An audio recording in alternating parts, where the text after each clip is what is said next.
Hey there, listener. Welcome to the Deep Share Podcast. I'm your host, Andy Rouse, and for the last couple of decades, I've slowly been opening my eyes to a very different world than the one I grew up hearing about. And the more conversations I have with interesting people, the more mystifying this world becomes. So without further ado, let's get deep. We've got science to celebrate! Demons bliss out! After what, baby? Come on! There is rebellion in the wind. It will crush. Everything I've said is true. It's real.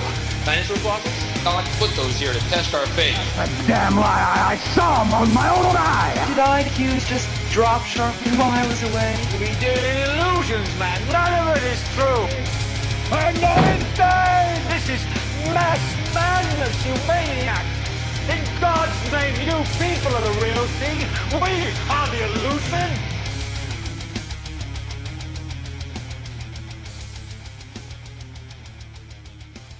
Welcome back to the Deep Share Podcast. I guess I decided to do a Christmas episode after all, and man, we have a lovely bunch of folks with us tonight. We have returning guest, recent guest, Dustin. We're going to be talking Bock Saga again. Shane Newsome's in the house. What's up, brother? Oh, dude, chilling, man. I'm super excited to learn lots more about the Bock Saga. Hope I have some good questions for you guys, because, again, I don't know shit about Bock Saga besides what I've heard already said, and kind of in one ear out the other. Some of it stays in there, but I'm trying. I got a lot of shit going on. I could say the same thing sometimes, man. I mean, it takes me a long time to process some of this stuff. It's some of it hits you right away. It's like, okay, something significant about this, definitely, but it's gonna take me a minute to unpack this. So, Thor, you're back. Thanks again for being here, man. I'm glad you're here. Yeah, man, glad to be here. And Chris from Rantcast, what's up, man? What's going on? Dude, glad to have you. Hell yeah, man. Good to have you here. A little bit about Bock. And I'm man. Eager to learn more. I told the guys beforehand, I'll say it again, I wanted Chris here because he's interested in Bock Saga. He's heard a lot of it, and he's got a very critical ear and a critical eye, and he doesn't let shit pass. He wants to get to the very bottom of the dirt. So I really respect that, and I try to do the same. And I still have questions about the saga. And this man Dustin up here, We all do. I think we all have questions, and Dustin, you've turned me on to a lot more detail in the saga that I wasn't paying attention to before. So I really appreciate that. And tonight we want to kind of get into the Christmas spirit, the holiday spirit, and talk about not just the saga, not just Christmas from the saga's perspective, but a number of different elements about Christmas this time of year and what it means to different people out there. And it seems extremely divided more than ever. The war on Christmas back in the day seemed funny, and now it's just ridiculous. It's gone to much deeper roots in people's souls, it seems. What do you guys think? Anybody jump in? Well, with the holy war and shit going on. Yeah, perfect timing. Meaning at the moment. Yeah, Learning that's more for and sure. more about Israel and the Zionists and that fun stuff. Yeah, absolutely, dude. Yeah, it's a mess. Well, what it always is also is kind of like spending time with family. Yes. And it's funny, And those two polarizing things. Hmm. That's what they're forcing on us, right, Chris? Like, they're forcing this massive holy war in our faces 24/7 for a lot of reasons, but this is a benefit, if anything, to go inverted against this whole family idea. but it's not totally lost. You still have all the symbols of Christmas that we can look at and go, why does Santa wear a red hat? Or, Right. what's up with the reindeer, the tree, the ornaments, the star on top of it? Yeah, what's there's a lot with of the things mushroom perspective? Is there any truth to the mushroom story? Like, there's so many different weird perspectives on Christmas, and I lean towards witnessing the division and trying to kind of announce it, and it just seems like more and more and more there's this just divide between the Christian side of things, seeing it all as this evil pagan thing, and then pagans seeing Christmas as, well, yeah, it's ours, it's pagan, and it's not evil at all, and it's this constant cycle. Saturnalia going from like it was like a feast into like a 7-day celebration, right? Saturnalia. That's Hanukkah, pretty much. Yeah. Yeah, it's Hanukkah, and then the last day of Hanukkah, that candle in the middle, the sun. Yep. They have this, Right. 7 sisters, Lucia. Yeah, 100%. They just like move it around though, because Hanukkah starts on different dates of Yeah, it's because it's based on the moon.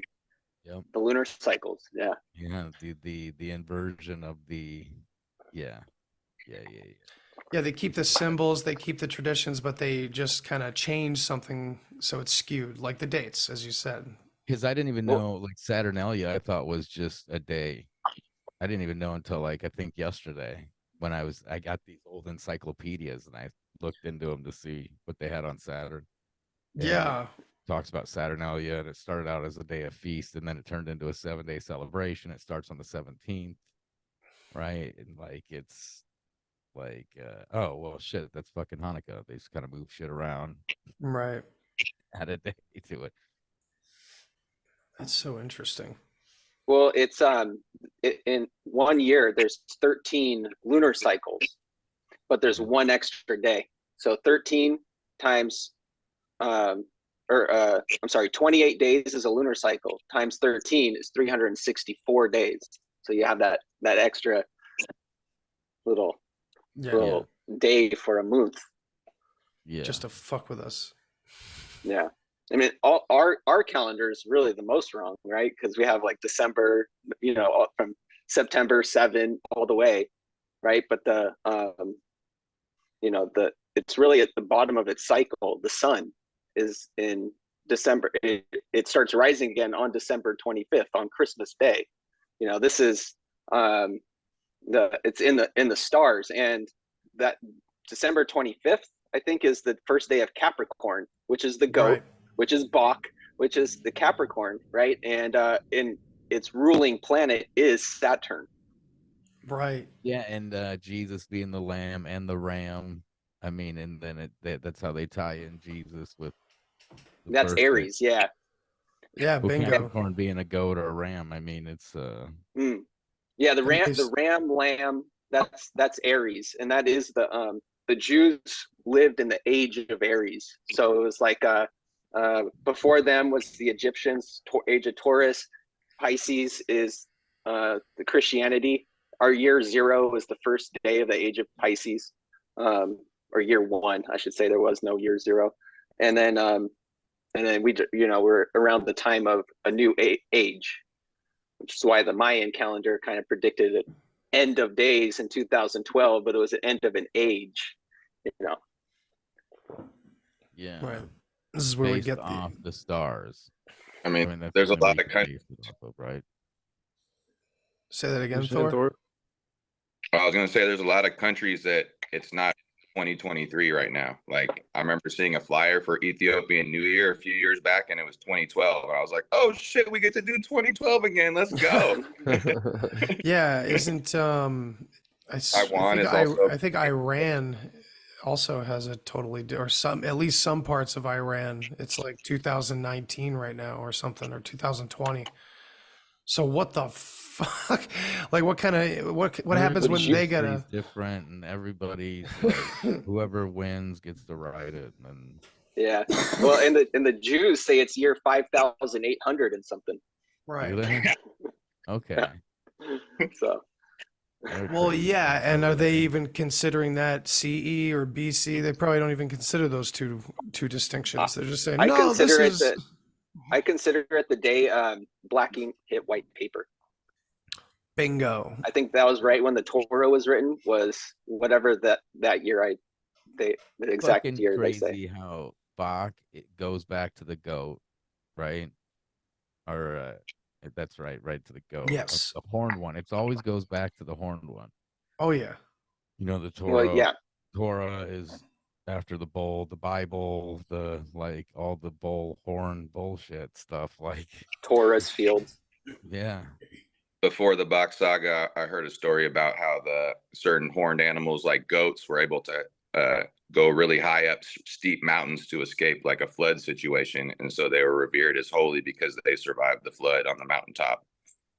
Some That's interesting what theory. They can ascend in such a way too, like straight up the face of doesn't a cliff. make sense. Yeah. Yeah, they're the ultimate mountain men. They're the horn the animal with the corn shaped horn. The corn shaped Mhm. horn on the mountain Capricorn. Capricorn, yeah. Mhm. That's Yeah. crazy. So That's fucking sick. so what would we say, like, what do you guys hear the most from like the new age? Like, what does the new age think of Christmas time? Do they just focus on the solstice and kind of don't worry about, you know, ancient stuff? I don't know. I'm not really in tune with the new age. Of course, I think it's all kind of a deception, you know. Some of them think Jesus is an ascended master. So it's still his birthday and he's just like, it just changes the story. This is when he warped in from the Matrix or something. I guess I'm not that. I don't know. I don't know. I watched Spirit Science when I was like 15. That guy. I'm kind of familiar with the Amanita Muscaria situation. Yeah, I love that story. Tell it from your perspective. Man. So yeah, I recall that there was a fella named Santa Claus who was really jolly because he was shrooming on the mushrooms that were, you know, the color red and white with the little Mhm. spots, and he would roll around. It was snowy out, so he would descend through the chimney from the roof of the people's house. He would come through in the winter while they were snowed in, but he's mobbing around on his sleigh because he's got all access and he's been gathering all the mushies. So he's coming through like, yo, yo, ho, ho, ho, I got the things. If they ain't dry yet, put them in the sock, let it dry by the fireplace. You know what I mean? Yeah. In the morning, you get the presents, the gifts. Right, and the gifts look like wrapped presents under the tree, you know. And of course we know that in the northern lands, you do have amanita growing underneath conifer trees and, you know, other types of evergreen trees specifically. The reindeer are involved with the story. Yeah, reindeer you know, piss. Yeah, piss? yeah. I remember Terrence McKenna telling a classic story like reindeer are known to knock a grad student down off into the snow if they're peeing outside just so they can get it because it's better on the second pass.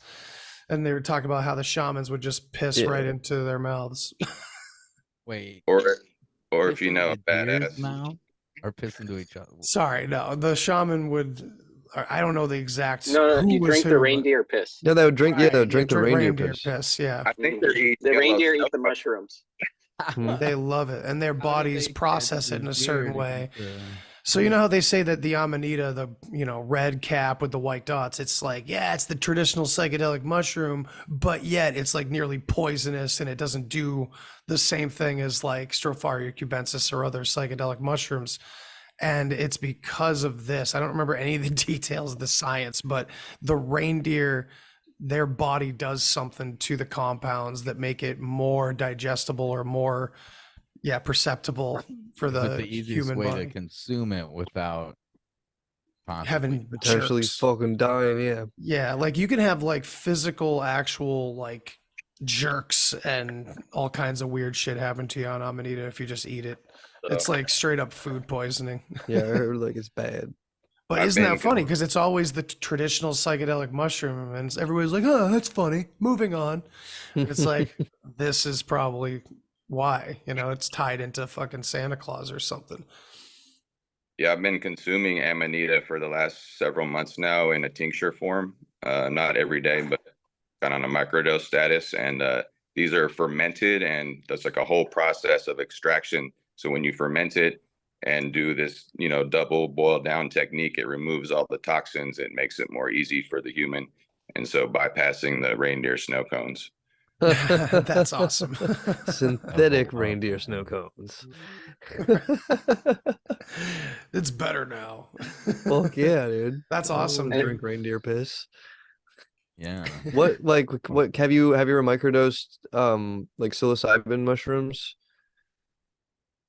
I've Yeah. microdosed a What lot of.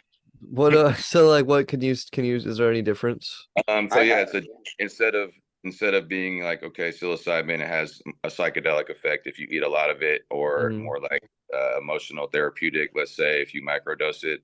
So the microdosing on the amanita, it has there's a receptor in your brain just like psilocybin for just what amanita has. So therefore, I believe that it's useful to the brain, and so it does all types of things. I'm not an expert on it. My friend who actually makes the tincture, she's the Amanita expert. So if anyone's curious, check out Black Sage Botanicals on Instagram and Black Ash Sage Ritter on YouTube. Botanicals. Yeah, I she's actually Go for it. sorry, I actually microdosed for about 6 months straight. And it would be ground up and put in a capsule, so it was the same dosage all the time, and it was awesome. I felt more I was smarter with my words. I was interacting with people better. I was in a better mood. I had more energy. Things just kind of flowed a little better. Colors were a little brighter, whatever. But I would just notice things and was like really more in tune with my surroundings and stuff. I really enjoyed it. Definitely that was Matrix my experience with it. Genetics has microdose capsules. You can just order online.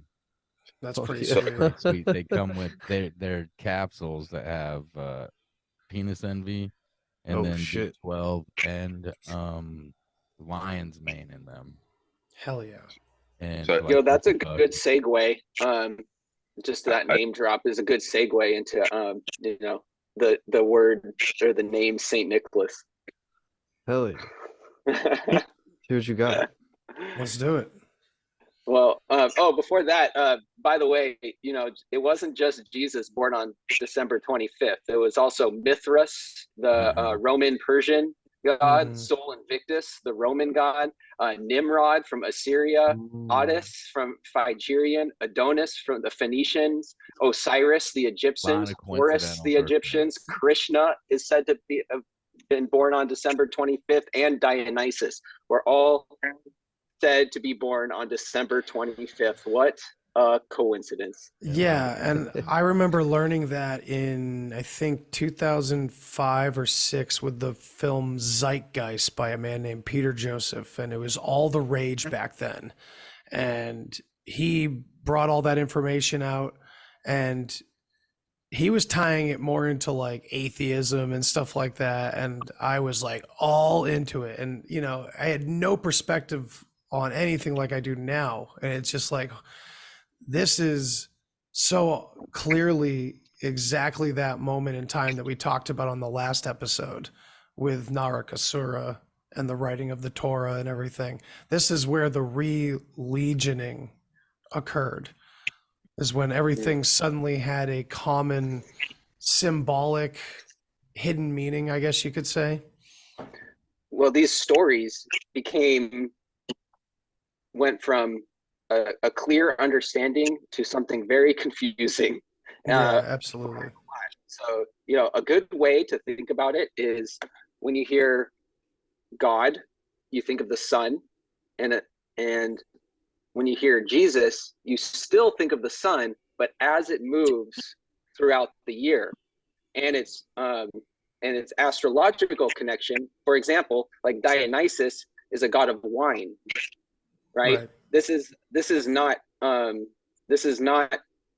Capricorn, right? But it's still the sun. Right. Yeah.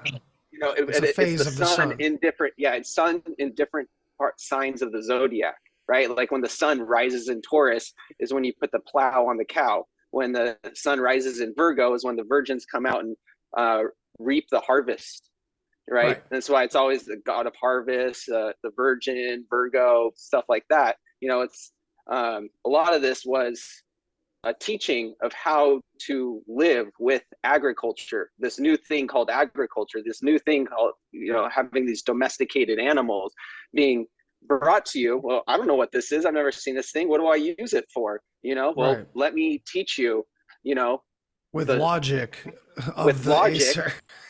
Logic, the Acer's true logic, the true logic of the Acer, astrology, right? Yeah, And you can put all of these stories, you can encode all of this knowledge and wisdom in the stars, and you can use it to reflect a lot of things, even the human body, or you can teach about the human body and everything, but you can encode this knowledge in one place that everyone can see. The knowledge is free, it's right there, and it was encoded for you, but it's why Jesus was born in a manger in the animal house.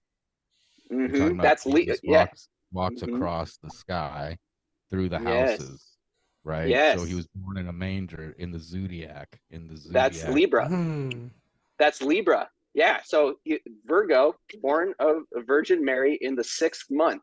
The Virgo is the 6th sign. It starts in Aries, right? So Right. Virgo is the 6th sign. So in the 6th month, and then born into a manger. The next sign is Libra. It's the scales. It's the weight. It's where you store your feed. Yeah, in the Bible and stuff, it's in the state, basically in a stable. I mean, in the manger. I mean, it's where they also kept lambs, right? Weak lambs was in a manger because the manger was made out of like stone or something, I think, and it's where it kept them safe and able to basically put runt lambs in there, and they're able to get enough strength to be, become rams or whatever. But yeah, the manger, the stable. Well, Aries is the animal house. Yeah, and Aries is the ram reference, and that is opposite of the wheel of Libra. Mm-hmm. So it's connected. It's connected with a straight line. Yep. And then the other ones are right next to each other. Yeah, and you have Jesus being able to be the lamb and the ram because he could morph, right? He could change form and shape. So he's referred to as the Lamb of God, and he's the ram. And then even talking about Capricorn, there's goat and ram. I mean, as far as the mythology and the astrology in it, it's a little bit of both there, but I mean, it's always the horned one. Absolutely. Well, the sun is all of those horned. things. Yeah. Right. Well, the It's sun also is the all of those lion. things. Mm-hmm. Yeah. It's Leo. But that's it's the cross, everything. right? That's where it crosses. Yeah. Sansa also wears a special cap, as maybe that word relates to Capricorn. Yes. Yeah. I think so, but I think Cap would have come before Capricorn. Yeah, because that is. Well, I'm just referring to goat. Nicholas. Yeah. So before we get into Nicholas, what's interesting is that we have this astrotheological explanation, this farmer's almanac that basically puts a lot of the mythology we have into a metaphorical position.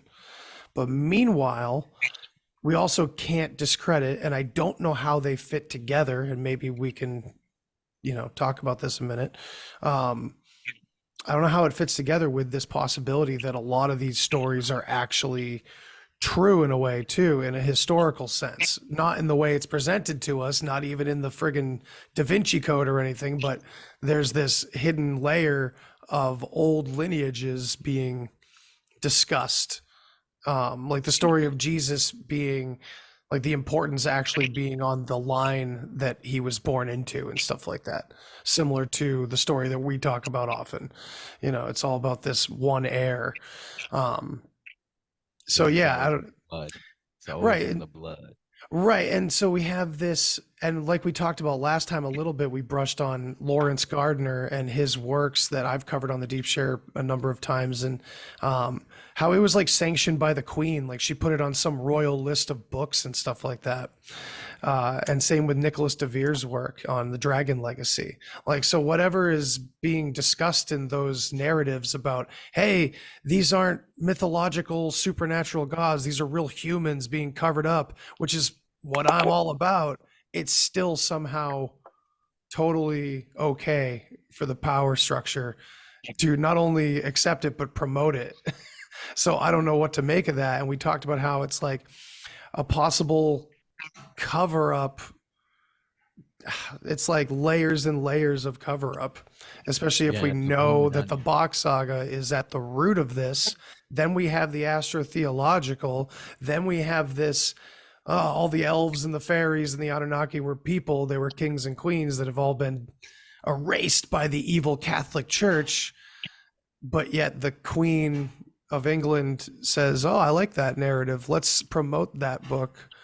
So it's very bizarre. What do you guys make of that whole dynamic where we have all these different layers that seem to line up? Dustin, go for it first. I think we're looking at a lot of different stories and a lot of different lines that are intersecting at different places. But, this is a big time of year where this is what in 5-6 different languages, the time called infierno, like inferno.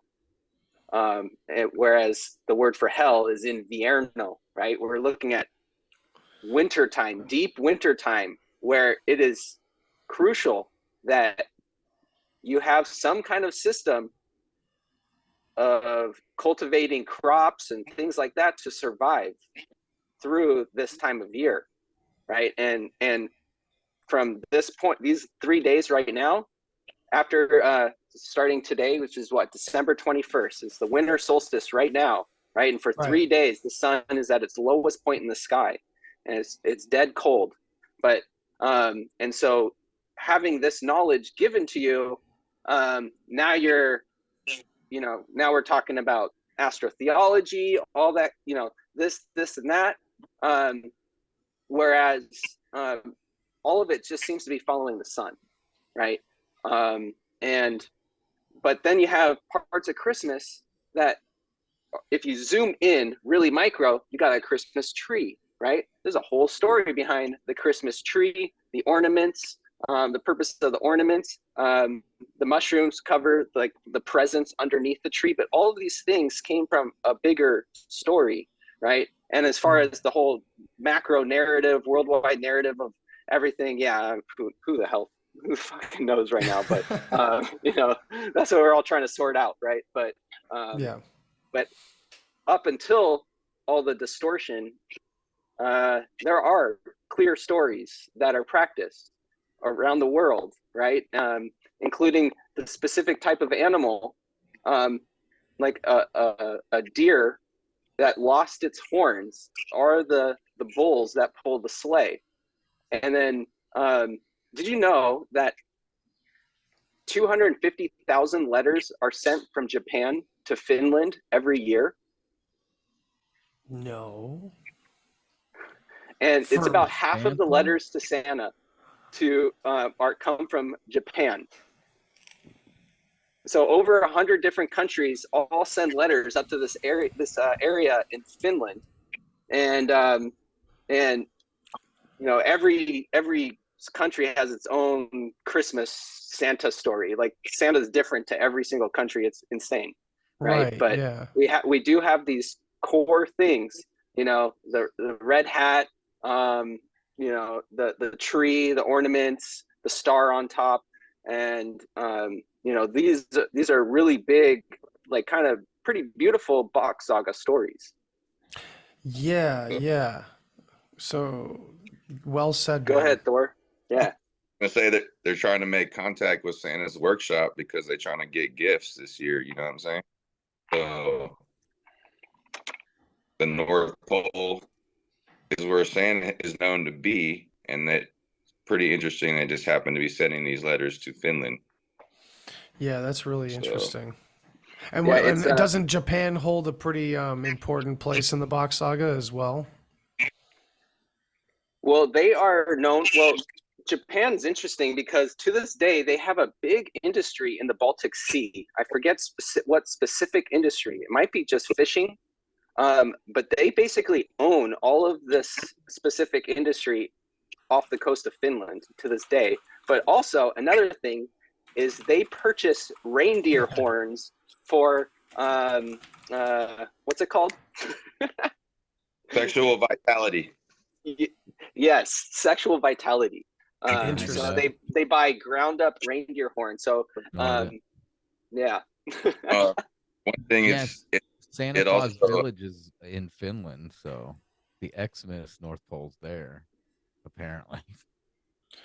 Yeah, I mean, and that is even before I heard the Bock Saga, or maybe it was right after hearing the Bock Saga, I found out that, you know, Finland does have technically one of, if not the oldest, Santa Claus stories that's accepted even by academia and the mainstream if you really dig into Google. So it's like there's something there already that they can't hide. There's like no way to do it, so they have to work around it, you know, whatever they is, you know. Like I said, even the Catholic Church being the big bad guys is like written off and sanctioned by the British Crown. So they're okay with that narrative being out there. So that to me sounds like they ain't the bad guys. So, you know, there's something further deeper underneath, you know. But Yeah. Chris, what do you think of what Might I be was the, asking before? I don't know, man. It might be those guys that are. But yeah, Chris, what do you think of Before what I I look was into it.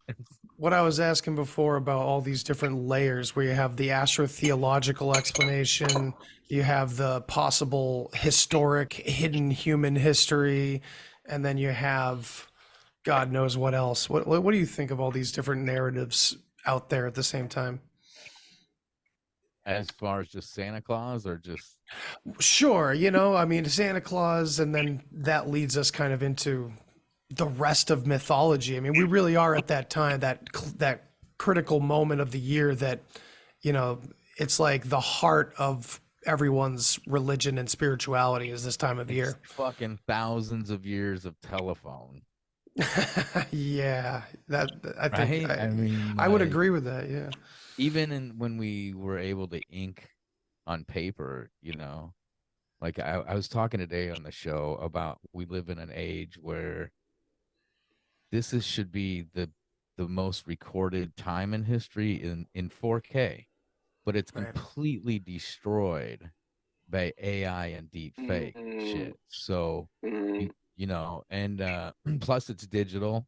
So I mean, if it, like I talked about how I had AM wake ups folder on my phone, and I was plugged into my computer. I deleted it on my phone. When you do that, it just disappears. It doesn't go in the phone trash, and it doesn't go on the PC trash. But the way things are digital, and then you look at books. Like I'm into a thing now, buying pre-NASA books or encyclopedias. It's a good idea. And right now I'm trying to get pre-American Constitution Britannicas. Like I got to get over there and get them. I think those are fucking crazy. But even That's those awesome. things, I mean, the Britannica, when you open it, it's like authorized by King fucking George, and the Britannica, the 11th edition is Coolidge and King George are authorized. You know, all this knowledge and information. You know, it's Right. Where does it end? What do you think they edited? You know, like they probably just focused on like 10 words and they're like, we're gonna need to make little changes here. This hides everything because like every Right. word has like a huge story and implication, you know, and so that's why words are so powerful and cast spells and you spell words and things You like remove that. one Like keystone and it's all over. You Yeah, change like one book. sound. One sound.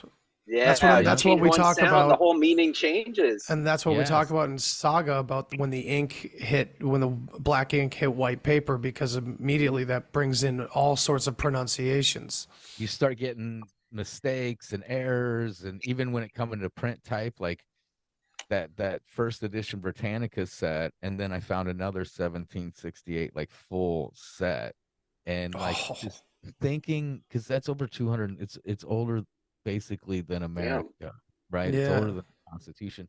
And thinking of how wealthy a family had to be to have that set in their fucking house, leather bound. It's thousands and thousands of pages, 20 something books, But and like, Dude, that's now that you say before that. like print was like really popping, right? So Right. like they had to go in, they had to put every stupid letter in the machine, and how many different typos there may be in there, and So we're almost mistakes. talking about like education and data and information for the selected, for the elite in a way, Basically, yeah. I And mean, well, at that time, 100%.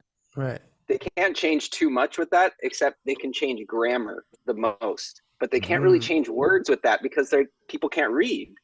They right. speak.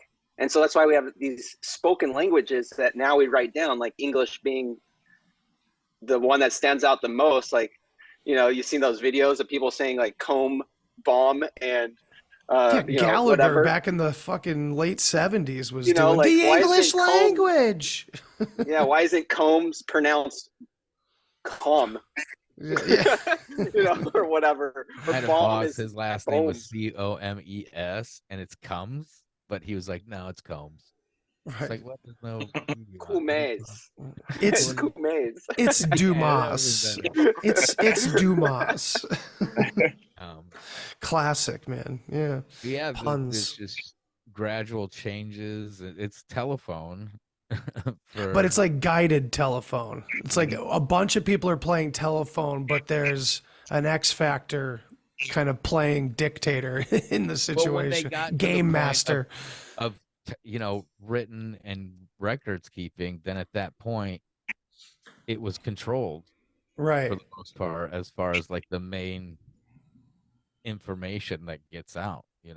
Yeah, it almost sometimes feels like whatever's happening nowadays, if there's some master plan locked in, it's kind of already been locked in for a long time under very simple principles. And ever since, it just works like clockwork, And I think you can point to that in a lot of places. I mean, shit, it's Christmas time in America here. Capitalism, materialism, it's insane. No one has to be coerced into any of that shit for the machine to run properly. And you can take that and put it into so many different categories, different parts of this machine.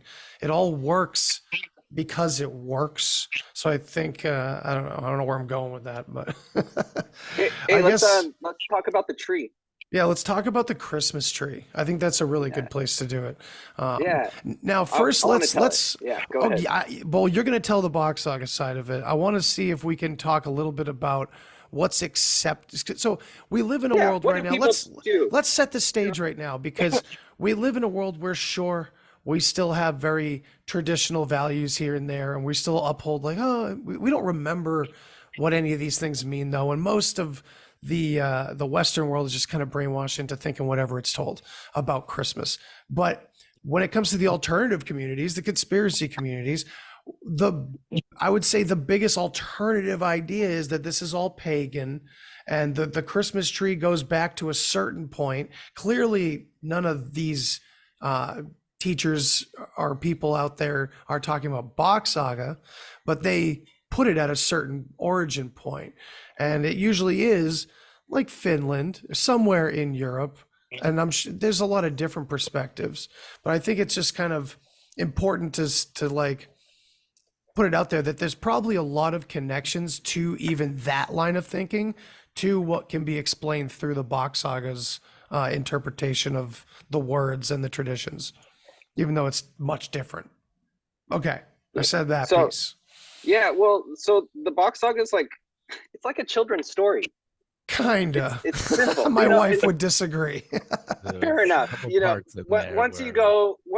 go way back, 100 million years back to paradise, right? It's that's a different story. We're not us. We're not us anymore. So, but really, the Christmas tree is a pretty beautiful concept. So, this tree became. The Bock Saga claims that the Christmas tree, the pine tree, otherwise known as the Gran tree, became the new family tree and was cultivated by humans, by the Oser. They created this tree, and it was necessary in ice time to create a tree like this to help make the wood. It grows fast, so they have enough wood to keep them warm in the ice. Its roots are strong enough to go through the rock and break up the granite. That's why they call it the gran tree, the granite tree. As in granite. Bark and you can light granite. Okay. Light fire easily. Yeah. But can we can tie the word granite and ground, right, to the same root? Yeah, but granite is like the bedrock. It's like the very bottom, the upper, the shell of the planet, right? This is not above. This is where you get soil. But if you're at the granite, you're not harvesting shit, right? You don't got it's just rock, and it's rock for a long time below it. So you need something like an evergreen tree, because it's evergreen. It's dropping needles all the time. It grows quickly, so you can still chop them down the next season for a lot of wood, and you can cycle through forests, start burning them up, and the trees turn to ash and makes another layer and starts building up the soil after the ice caps slid and scraped everything down to the bedrock. So this became a very important tree in the north. Okay, in Atlantis, yeah. Mm-hmm. But the thing is, when we're trying to remember our ancestors, you put them in the stars, and you create a story about them, right? But another thing is, when you die, you are burnt into ashes, and your ashes are buried under your family tree. This is what Christmas is all about. You knock on any house, in a neighborhood, some normie people. What's Christmas to you? Oh, it's about spending time with family, bringing gifts to my kids, and just spending time and relaxing and just hiding out. Staying out from outside. I'm in California. We've just had the gnarliest storm. It's so much rain. It's crazy. It's awesome. But it's this time right at 1:40. Last night, within an hour of the winter solstice, we had lightning and thunder like I've never heard before. This is a time of big change, of big crisis, right? This is where the word Christmas comes from, is crisis. Chris means, this is the same phonetic connection to Krishna or Christ or Jesus Christ, right? It's this big time of big change. It's not always negative, right? But with the family tree, you bury your ashes under the tree, and your family's ashes are absorbed up the roots, and they blossom into these leaves. So your life becomes a leaf, right? You be leaf, right? We all heard this story in the Bock Saga, but that's what the ornaments are. Right. And not only that, but there's a Finnish tradition where people dress up like fucking leaves and they go out and take pictures in the wilderness. And that tradition still exists to this day. And it's old people. Yeah, it's a lot of old people. Some young people, but I saw a lot of old people. Yeah, because we didn't used to die. There was no dying.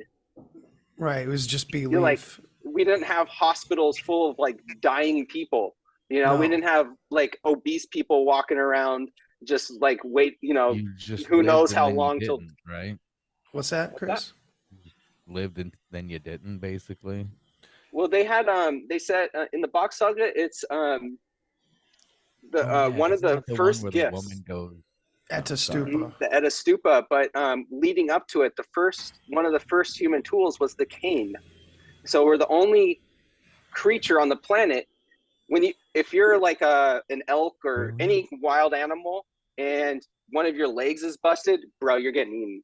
Yeah, you're done. You're gonna die a horrific death very soon. Something's gonna eat you alive. Right? But humans are able to continue on with a staff, with a cane, a staff. Look how much symbolism is in the cane and the staff. It's the first thing. The papal bowl is the fucking bull penis. Doesn't the Pope give the bull penis to the?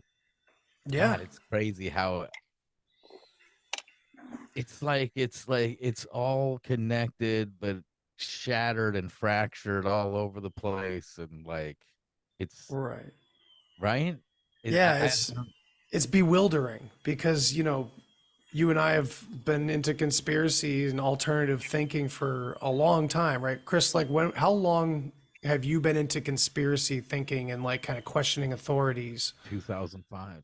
2005. So I was like, yeah, when the blue 2003, stain came 2004, out. like right around that time. And to finally see like all of our favorite hits, like kind of converging, it's incredible. And then still learning stuff. Yeah. Because like I was like into the occult stuff and the Saturn stuff. I didn't know where this inversion came into like this dark stuff, and right. And then you find the Bock Saga, and it's all about the light, the sun, the life that comes from the sun, and just being, right?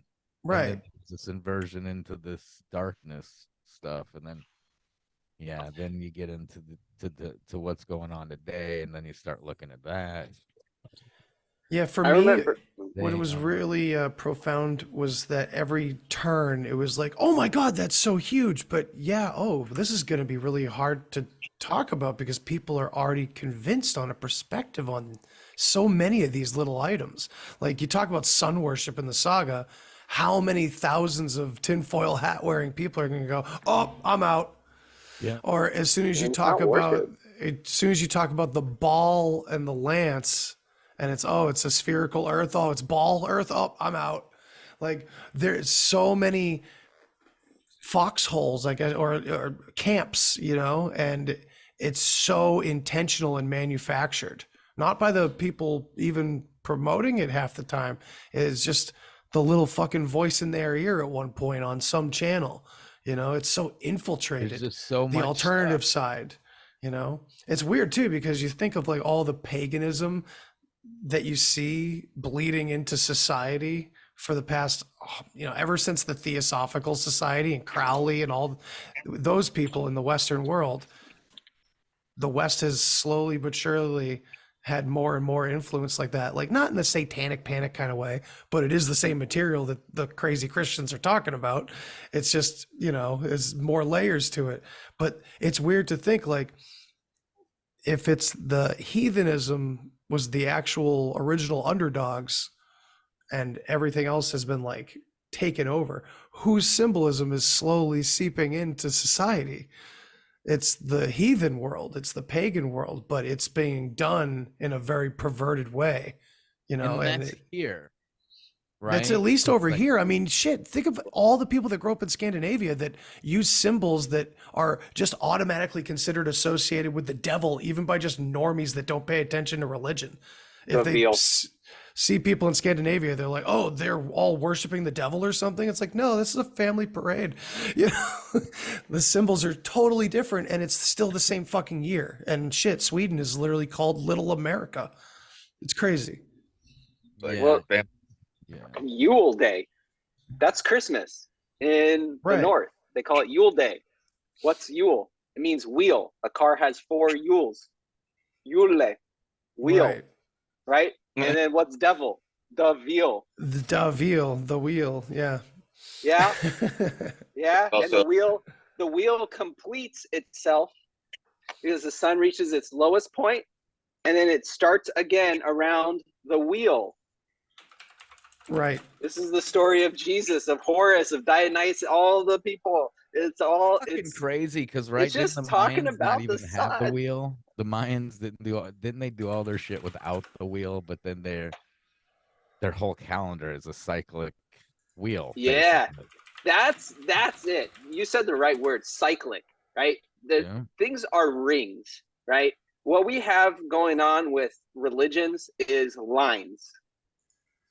Things are linear, right? Like you can't dance to a linear song, right? It like keeps going and going. It doesn't have any patterns or anything. It just like it's an opera. You don't dance to an opera, but jingle bells, jingle, it keeps going. It goes around and around, oscillating, right? And these things are cyclic, right? And these ancient cultures, they understood cycles, right? The Mayan calendars, they just incorporated all of the other planets. So their calendar is like 800 years before all of the planets are in the same position again, you know? Which is mind blowing.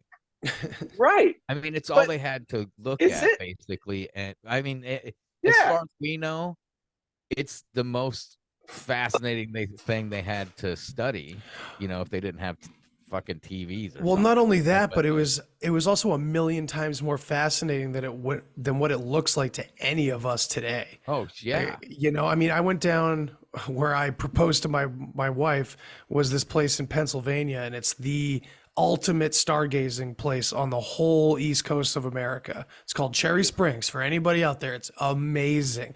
And that is with, you know, no light pollution. Like the whole town is under kind of strict orders. Like on the weekends, you got to have your lights out by sundown. And it's like mandated. If you want to live in this area, those are the rules, because this is a massive park and everybody comes here for this reason, that there's no light pollution for like 50 miles in any direction in this state park. It's awesome. But imagine no light pollution for 1,000 miles in every direction, for 10,000 miles in every direction. Like what we see through what do they call it? Time lapse photography and things like that. That's probably when they leave the shutter open for fucking like 3 days on a camera. That's probably what they were seeing back then. Can you imagine the detail? No wonder they saw the fractal nature of all things. Yeah, and the things flying through space and buzzing through the atmosphere, and like you could probably see perspective, like how far away things were, maybe. The fact that they could build these massive monuments that are with the solstice, like the Mayans, is it Chichen Itza? Yeah, man. The main pyramid, and the solstice hits the steps just right, so it casts the shadow of the serpent right to the head, and it's like, holy shit! Like how much planning had to go into that, dude? It's and it's everywhere. It's everywhere. We have one 3 towns over. There's a druidic temple in Massachusetts. But don't you think that's the easiest way? Alleged. The easiest way? Yeah. Like it's like if all of your wisdom is derived from these positions, right? Then you can use it. You can use the ring as an alphabet, as a sound system, as a calendar, as a clock, as everything, but you just make your entire surroundings this ring as far as the eye can see in all directions, you know, and from that you know everything you need to know about how to live. It had to be passed down to be able to do this planning, and just like I just, when I think of the structures and the dedication, and it's probably similar to now. Like, you know, we have like these elite class, we don't understand what the hell they're doing, you know, but instead of them being like evil overlords, it was like, you know, this is my family. I'm an, you know, you have like this elite class, and everyone below you, according to Bock Saga, are your kids or your grandkids or your great grandkids, etc., etc. So you're like one family, you're one split. That's just the CE, the CRNA, anyway, like splitting, cutting, right? The Ra, which is the king. So you're just the Ra race. You're the race, right? The Race, you know. Yes.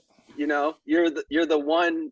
You're a race, and you know these things got separated a long time ago. But you know, during ice time. But yeah, it's like we think of the family unit, and over here, of course, it's under threat, and we think about that a lot. And then when it comes down to it, we even got this family unit and the way it's structured from this original pyramidical system that, you know, so families didn't exist as the way we are desperately protecting them today. What's odd is that they exist more in Bock Saga terms to what is being pushed on the West right now. Yeah, you know, more your kids belong to the community. And I'm not saying I'm for it, or, you know, I have my own kid and he's my fucking kid. I'm a Western guy. What can I say? But at the same time, it's just interesting. This is the big quote unquote evil that all of us talk about a lot. And yet it's actually the older way of doing things. And Yeah, it takes a village. I wonder how that conflict is going to play out at some point in the future. Because, you know, as Michael Tessarian said, and I've said this before, I've quoted him many times, the world ain't ready for the Bock Saga yet. And he said it years ago, but he's still, you know, it's still true today. It's for us, sure, we can talk about it, but whew, Man, you know, I always think of Jim Chestnut and just the yeah, way he could explain it, and like it's Story, bro. a bummer that you story. know, he passed away, right? You know, not too long ago there. Like, Yeah. because December Yeah. 1st, podcast 2020. now, get him on December. Tripoli or something, you know. December 1st, 2020. Right. Well, you Yeah. know, Wait, that's when he died? yeah. Yeah. Mm. I just made a fire meme of him memorial. That's awesome. Anyway. When did you come across the Bock Saga, Thor? 4 years ago, about a Okay. month ago, 2 months ago, 4 years ago. Yep. Higher side chats. I became a member to peep this one. Gregory Little talk about the mound building, because I was studying the mounds at that time, and then I went back and saw the Jim Chestnut one. I was like, oh, I'm watching this right now, and I was like, oh my God, what's going on here? Mind blowing. It really pissed me off Yep. when and this is really biased and it's just me spouting off, but it kind of pissed me off that someone that I respect so much, like Greg Carlwood, had Jim Chesner on twice, and it didn't seem to affect him at all. He just went on like, and I'm not saying it should. He's a good host for, you know, his show literally has a lot of rules to it. He has people on of very different opinions, but it's just, it kind of says something that we're not ready for the Bock Saga as a whole yet, because even someone like Greg Carlwood, his curiosity doesn't narrow at all. It doesn't change at all. And for a lot of people, this saga, That's a good thing. I'm not trying to promote it, but I'm saying in general, from what I've seen, the more people that find out about this, their trajectory slightly changes when they look at things. But those who don't, whether he's maybe behind closed doors, he's like, oh, dude, that shit's fucking crazy. Maybe it's just the show that needs to remain very open-minded or something. But yeah, for me, it's like the Bock Saga happened, and at a certain point, I had to stop having certain guests on because I no longer had any questions for them about certain aspects of mythology, you know, or, you know, I don't know. I'll play devil's advocate for Greg there, because he was like one of his outros about it was about the temple specifically, and they have not gotten all the way in yet. So it's like, it's true. We don't know what to do with this thing. When there's more, there's more. Yeah, like, you know, for these enlightened, open-minded people who are not just holding on to ideology or beliefs and just kind of explorers, when you come across the Bock Saga and you can handle it, boom, you know, you'll have an understanding of why things are the way they are now and how they used to be, what changed in general, right? And getting through the nitty-gritty, trying to connect all the pieces of the whole puzzle, but you get an idea of what this whole puzzle mostly is, right? Right. And you know, getting that temple, bro. You know, I want to see that golden door and things like that. But until then, you know, just having the stories out there, people having a better understanding of it, and being able to look past modern taboos. You know, not everything is about, you know, the offering system and, you know, all that, you know, everything like that, but in the meal eater system, and the women's side is the what's it called, the Salvation Army, right? Yeah, Like yeah. once Salva, you know yeah. the name, like once you know a little bit about the Bock Saga, then you start hearing names like Salvation Army, and that has to do with the women.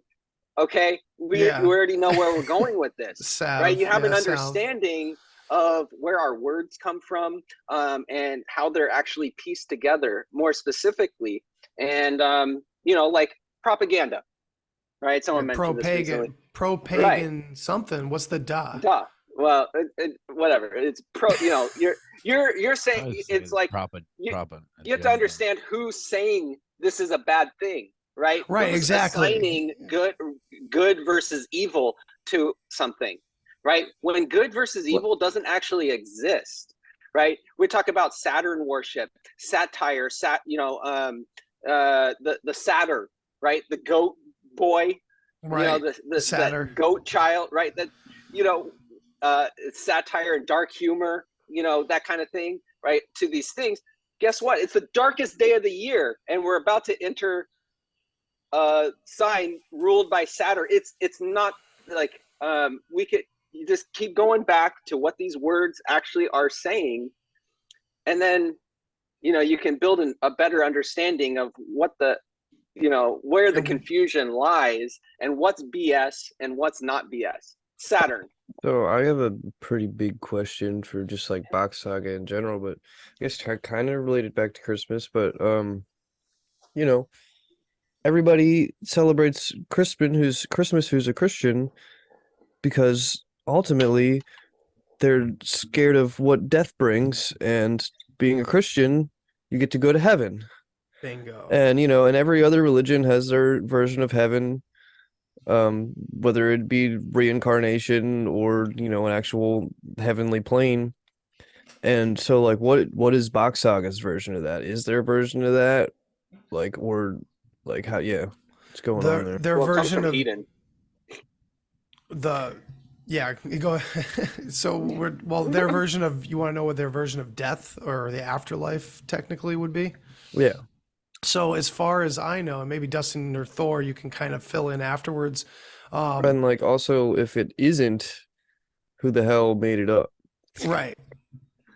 So Dustin explained a little bit about the bee leaf idea, that we turn into the leaf, like our ashes, what's comprised of us at that point goes up into the tree, into the nutrients, and follows the same path as any other chemical would. And just to back you up on that, is our ashes ash is the driest material, so it has no water. It's nothing but pure sunlight.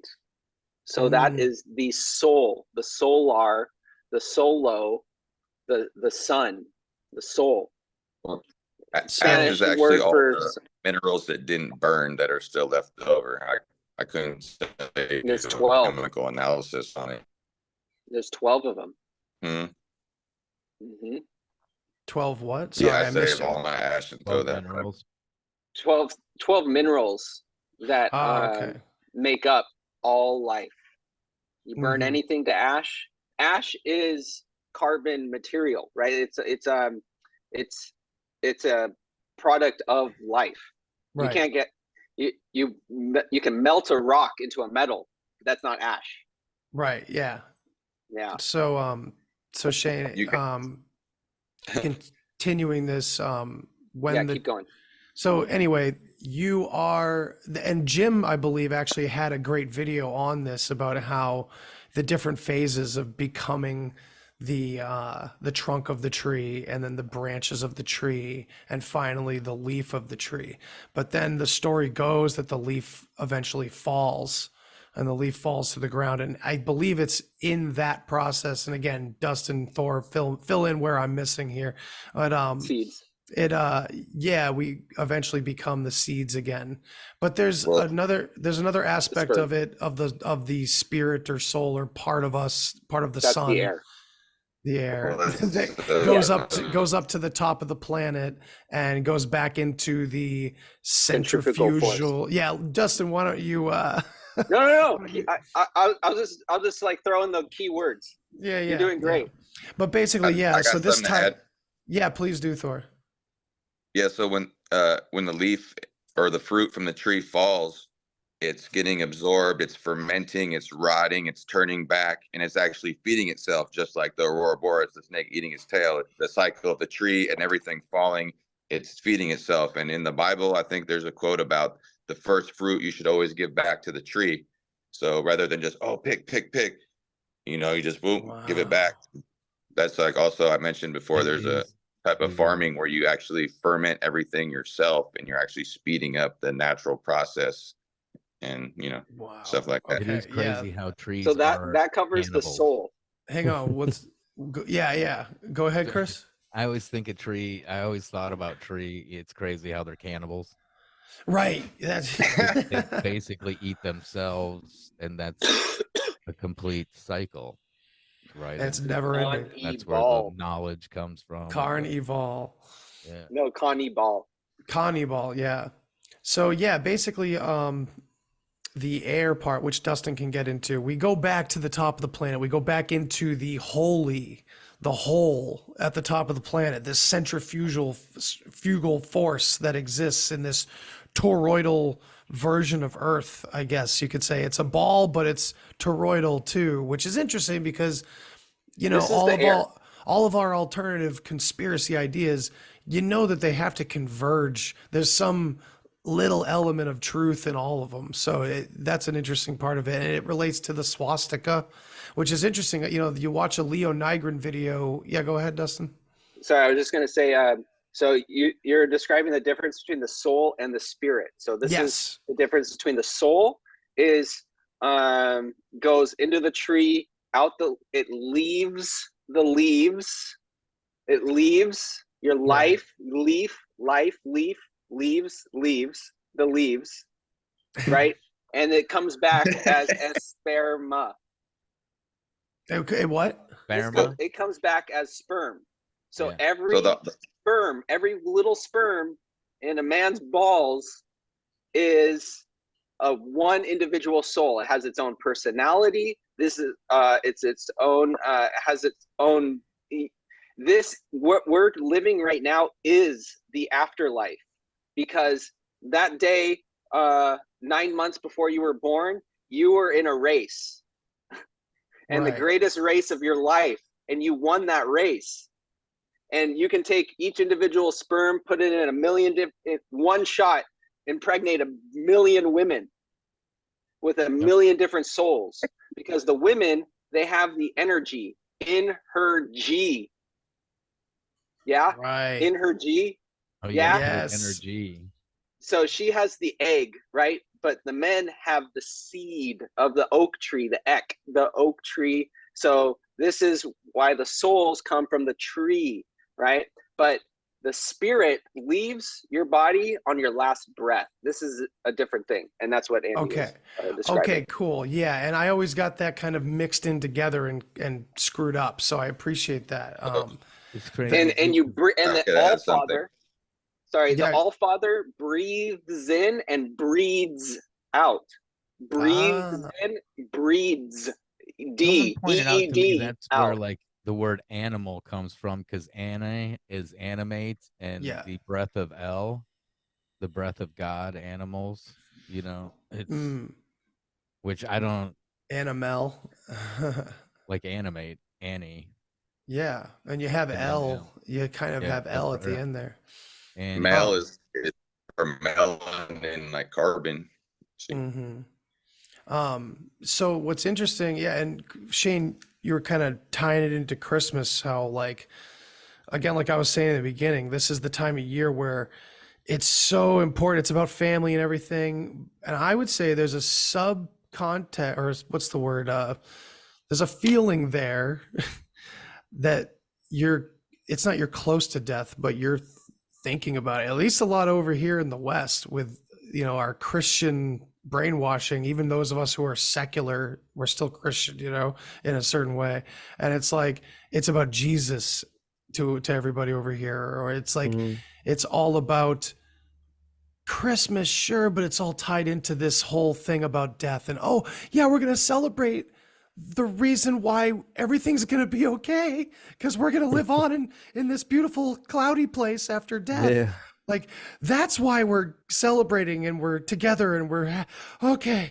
It's like this fucking nihilistic, or not nihilistic, it's this repressed fucking drunken behavior almost of the human condition, where it's like a total rejection of this very natural process of death, which we're all, terrified of or not, but it's like, it's part of life, Yeah. But just to get back to that, yeah, the confusion I had with the soul and the spirit, but the whole part of the spirit going back up, like getting breathed back into the earth, which can be seen as a godly metaphor, but it can also be seen as this scientific explanation, and it's also to do with the swastika in a way as well. But yeah, go ahead, Dustin. You're doing this symbol, the centrifugal symbol. Yeah, it's Taurus.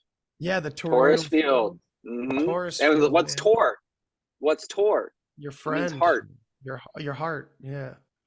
It's the the symbol. What's a heart symbol like in a Valentine's box? What is that? That's not the heart. Right. It's not shaped like a heart. It's not shaped like the pump, the valve. Yeah, you know what I'm talking about. Some people may not. Thor's We might hammer. as well. Thor's hammer. Thor's hammer, right? But Come it's also, on. yeah. I mean, for And people who guess aren't what's getting below the heart? What? The neck. And from the neck and the heart, you get the next class of people. This is the neck class. Oh wow! I never made that connection. I never Above. learned that part. Saint neck class. So that's why we got to Neck. explain this. We got to explain the symbol a little bit more. The Saint like the Sant- Valentine's Day Sans heart. Nicholas. Yeah. Let's explain the So- Valentine's Day heart a little bit, because I always assumed it was, or I thought Jim Chesner explained that if you turn the typical heart upside down, you have the shape of two balls and a No. point, which actually, when you think about it, those that study at least esoteric language, the triangle is the shape of a shaft it's symbolic of the penis. The top of the heart is the pee hole. So yeah, so now you're flipping it. So I do remember Jim saying that about flipping it upside down. I think it can go both ways. It's interesting because This is the core of the apple. This is Right, the it's the apple core that of the grows apple. off the tree, Yeah, so think about the shape of the top of an apple, and then right? yes. And what color is it? Is it like it is the cap on the neck, on the neck. right? It is the cap. It is red. That's why Santa wears a red cap. Nicholas. So Santa is a big dick. You thought it was crazy when he was just a mushroom, or he was doling out mushrooms. Now he's a penis. Well, What you about do this see. horny This is cock? what I was saying earlier. Is you have all these are different stories, right? You have Nicholas. This is from Paradise Time. This is a specific name for the brothers that do not make children, that feed that are the top of the military system for the Lemminkainen, the 12th son who is the all-father of the next generation. And this guy's making like 200 kids a year. He doesn't have time to be king. That's why the firstborn son is the Ra and the king. He's more of like the bureaucrucy. Doesn't have Right. children. Yeah, so you eliminate doesn't have nepotism children. immediately. There's no nepotism. Yeah. But Sant, So how does like the rest of the guys not just kill that guy off and be like, yeah, no, I am. I think when we're nature talking law, bro. when we're didn't talking have about this inversion yet. Yeah, that's the thing. It's a really important part, and it's something that a lot of us, it's hard to get around. Even I have to remember this a lot, is that this is hypothetical, sure, but we're talking Paradise Time, and this isn't the only story that talks about this hypothetical time where things were actually different, as in our minds were different. We didn't have the same There was no predispositions. There was none of that. And people, I think the idea of that just Systems. being romanticized and being a fairy tale is on purpose. It was clearly a natural way of living, like animals of the same get along in a certain degree. Yeah, there was probably a little bit of infighting. We talked last time about Narakasura, that story, about how this man from the north, this Acer, comes down, and as the saga talks about how, oh yeah, they came out of the ice and reintroduced themselves to the southern kingdoms, well, this Krishna comes down and fucking murders the local king. Like, that's how he introduced himself back into the rest of the world after ice time. So it's like these stories are generalizations too. You know, obviously there's human drama regardless, but it had to have been a lot different. And that's why I always tie it back to a major cataclysm.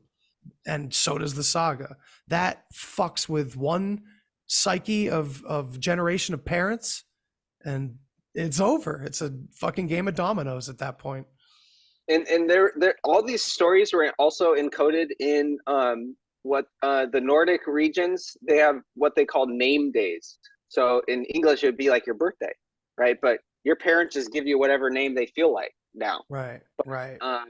In say like Sweden, I don't know if everyone practices this or not, but they do have name days. So if you're born, depending on what day of the year you're born, you have the name for that day. And so there is a Nicholas Day. There is, you know, the Lucia Day, the Lucifer Day, the Venus. Anyway, whatever. But you have all of these things that also encodes all of these stories and traditions and everything in the language itself, in the names of places, and just the language in general. That all of this stuff is already in there.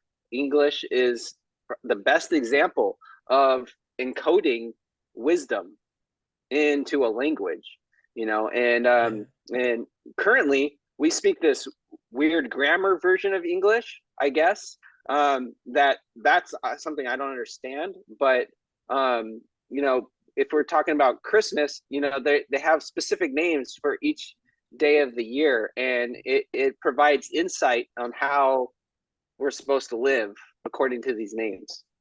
And each country has its own name days too. So even Finland has different names, or like its own set of names for days. Right. Anyway.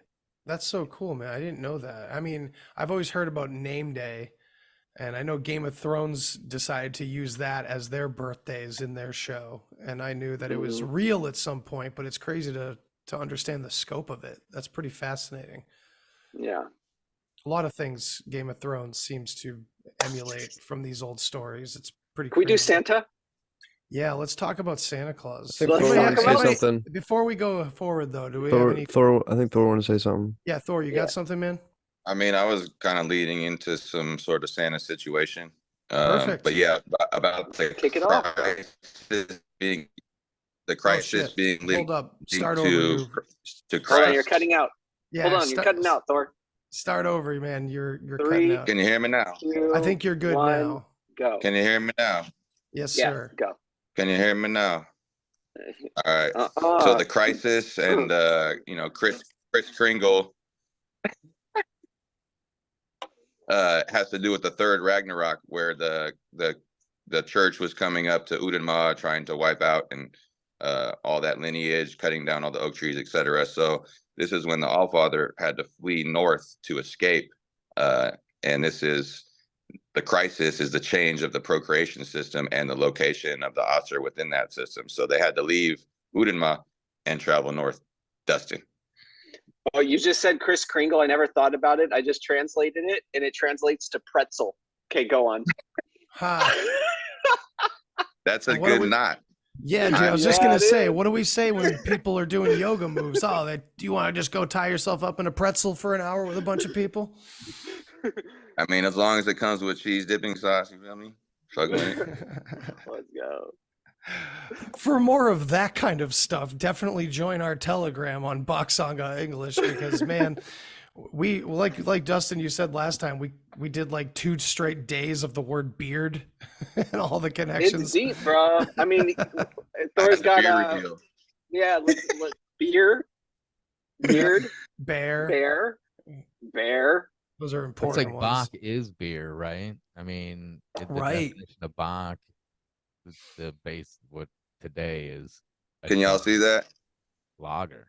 Yeah, dude, Must Chris, I think it was right before you got on. I was talking about Thor having this celebrator beer. It's one of the best Bock you beers. see beer. it. It's a doppelbock, and There you yeah, go. dude, there you Fucking got the It's goats it's on there. yeah. it's tour on tour. You feel me?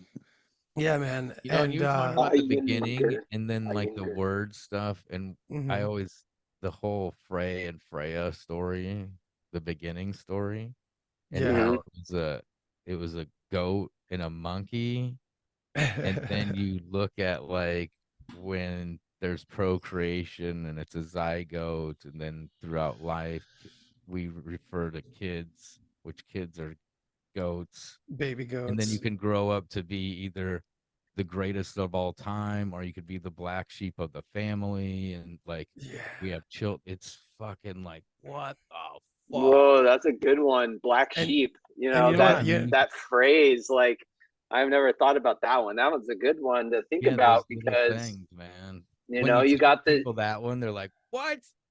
And it's like, that's yeah, your really word when it all Friday comes started. from that, man. Yeah, that's when it really absolutely. all started falling apart is when you had these black sheep of the family of the Ossers. Sometimes they have more than 12 sons. Sometimes they have more Right. than 7 daughters, and they go off with, with a big ego and do, they have And this start knowledge of the changing it, right? stars. And well, it's They have more that grudges. they had this knowledge, which gave them this power. And then when these dudes have this ego, right? This isn't happening from women. This is more of a man thing, right? They're having this ego going out and you know something that nobody else knows. You understand the complexity of And conspiracy civilization and theorists. stuff like that. And you're walking in as some white dude, maybe possibly to this tropical kingdom, and you're bringing this, you bring him a goat or you bring him a cow, or do something like that, and boom, like Exchange. wow, yeah. Yeah, it's all this like I'm gonna make this my own. Well, and literally we see it everywhere now, and we can kind of project backwards to like what these black sheep, these, when he says more than 12 sons, more than 7 daughters, these 12 sons and 7 daughters having titles and purposes in the cycle. So outside of that, they weren't not loved, but they were kind of like like what we would consider bastards today, where it's like they don't have the titles, they don't have any purpose here. It's like, But they have the knowledge. man, they have the knowledge. Man, I should go start a Gotta secret society.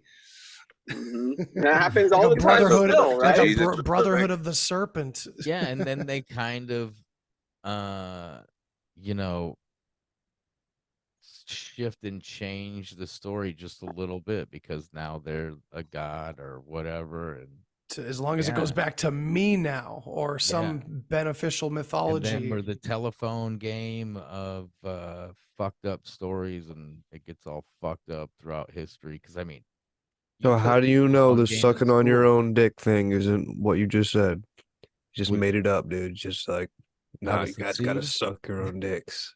Well, so Just kidding. that's so you have so as when you're studying the Bock Saga, you have to like I love that you asked that question because it Don't has tell me you to. didn't think about it when you were a teenager. Well, sure, but like Joe Rogan but says he but can. but this So is important. This is important. We have to remember that at some point down the line, like the mythology itself says that the language was kind of like inherent in us and it was given to us by like Udin. But Udin is the sperma. It's like, this, what am I off on that a little bit? I thought that, the energy of the sun, the energy of Udinma It's or Udin goes in you, right? the only connection or like little correction would be it's the sounds. So we make these specific sounds Right. that our faces make, that the human anatomy can make. These Right. specific 29 sounds. 29 sounds, right? And a lot of in English, it's hard to understand this because our vowels are combination letters often, like Yeah. I, A and I, I. I. That's Yes. two sounds. Ah. That's a combination sound, right? But Right. then you can use it like I or E, things like that. And then you have different sounds that you can't like B, like B, it's a instant sound. You can only make it once. You can't hold you can't go into, well, that's why certain cruising languages altitude. were only written with consonants. Yeah, but Right. are they? The They're shit. combination sounds, right? Like even in Japanese, right? They have like all these different letters, and it's ka, ko, ku, ki, and it's Right. like that's K-A, K-O, K-I, K-U. Like, what are you saying? You don't have vowels? You're lying, right? Same thing with Hebrew, right? Like they say you don't Right. have vowels. It's like you have combination sound there, like that's Right. Yeah. True. whatever. So anyway, what I was getting to was that at some point in the history of mankind, according to the saga, the first and most prevalent idea and drive and motivation was to do that. And I think that is the important part.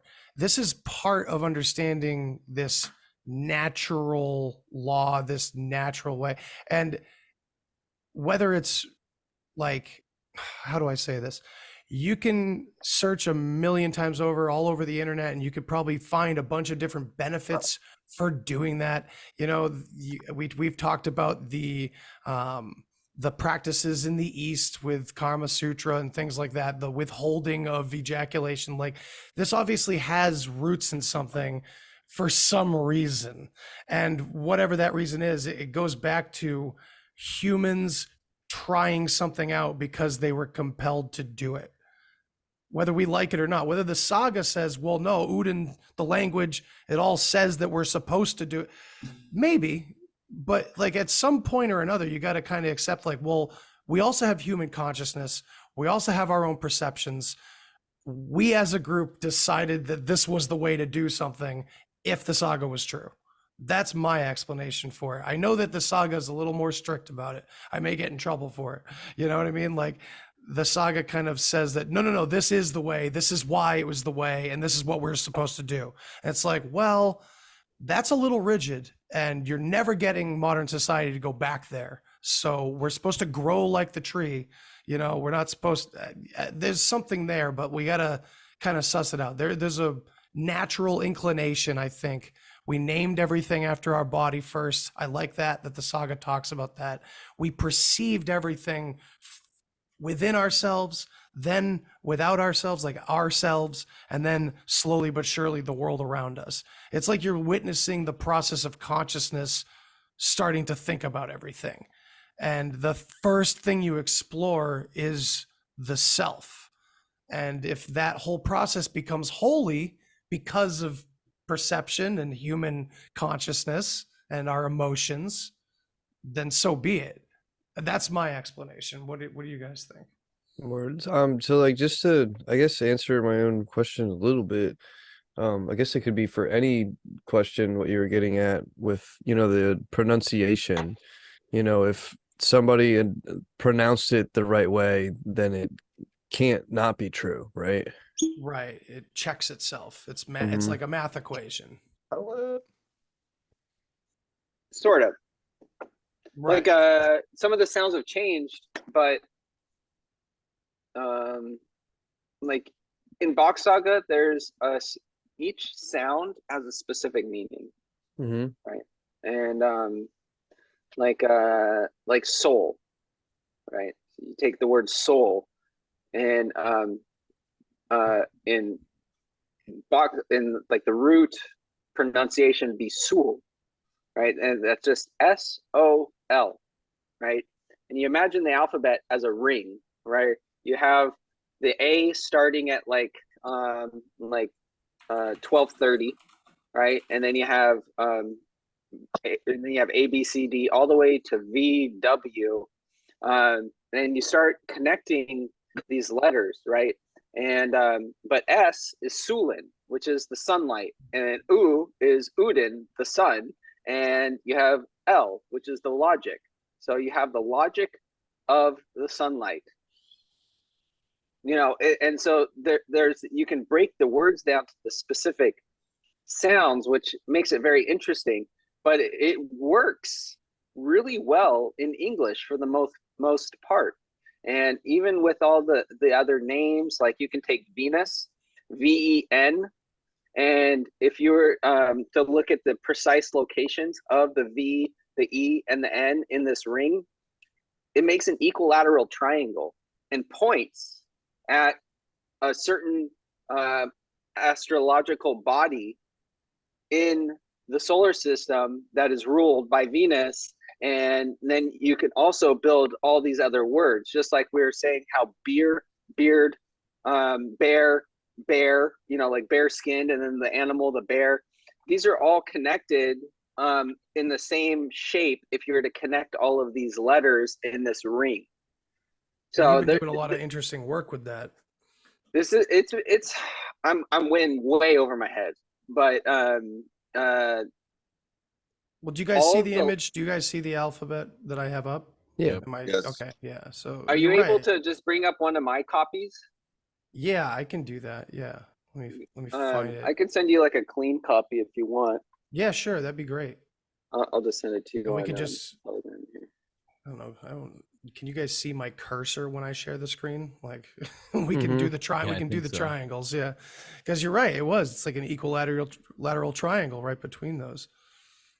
I also find it interesting that when you break the letters down to root and it turns into like more of a story about. This is the cleanest version I have. Sorry. That's okay. Sorry to interrupt. A description about something. It often like you'll like look at traditional explanations of a word and they're not exact, but there's one definition implies the other, which is really weird. Like one that's accepted and one that's from Bock Saga. It's like, oh, okay, it's all so connected. And this is a bit deep for those that aren't necessarily studying the saga, but yeah, and I'd like to just try to describe it so people don't have to actually see the ring, but be able to imagine it. But if you want to bring it up, I just message it to you. But there are connections between CH, TH, and SH. So these sounds sh and ch, all these sounds are connected to H, which is hell or home and things like that. But this, yeah, there it is. So basically this. In on it. Oh, am I? Yeah, I'm gonna zoom out a little bit more there. Yeah, I don't know how to. That's good. What if I do that? It's all right. Oh, how's that? There we go. Oh, there we go. Okay. So if you look, so you basically have the A, B, C, D, E, F, G, H, I, J, K, L, M, N, O, P, Q, R, S, T, U, V, and then the W, and then you're back at the first letter of the alphabet, which is actually E, which is the letter I in English, and its pole is in the middle of the circle, and its dot is at the top of the circle. Now the letter W was added later for other languages to be constructed, and this is a symbol of the trisul, the trident in English. This is the Sven, Dan, and Osser kingdoms. Ooh. So you have the Vonner and the Osser combining to make the trisul, which is the double U. And we call it the W because of Greek, but not because this got lost in translation a little bit. It should technically be the W, the V upside down A without the pole. Right, or because something it's like that. I don't know. It's the Vonner and the Acer. Yeah. So if you take that A and then you remove the swipe, but if you're looking at this, you can imagine straight lines being drawn through the T and the H, straight through the center of the ring. Oh, a side note: all of these letters are constructed. This is not how I constructed. I basically just copied. Right. This is from Cliff Barber, right? I took a guy named Cliff Barber who heard about the saga in the 1980s and was already doing research on other languages, I suppose. So this, what we're looking at here, I think all of the letters are formed with the three different moon cycles and the sun rotating around the center of a pole, which is Jesus, E, the I. that's so Okay. crazy. And if you take the letters starting at the I at the top of the W, the W came later, so it's not really part of the rhyme, but it actually Swedish people can actually understand this, but it's basically a rhyme of the Ossar in the Ossar's castle. They drink the sperm of the oak tree, which made Frey and Freya in the ground in hell at home. From the man's prick, the next I, you made the Jarl class, the J, the Carl class, the K, and then from the wisdom of the moon and the knowledge of the North Star, making a pole in Udin's light, Udin right there, the O, so MNOP, and the pole in the middle of the hole gives you quadrat, which is basically mathematics. So MNOPQ is Mone, knowledge, Odin's pole makes quadrat, and then you have RSTUV. If you look at the TU, is just basically the T plus a little line that goes up, and then from that line you get V, which is going straight towards the new W later on. But you have all 10 degrees of a 360-degree circle. You also have north, south, east, and west. You also have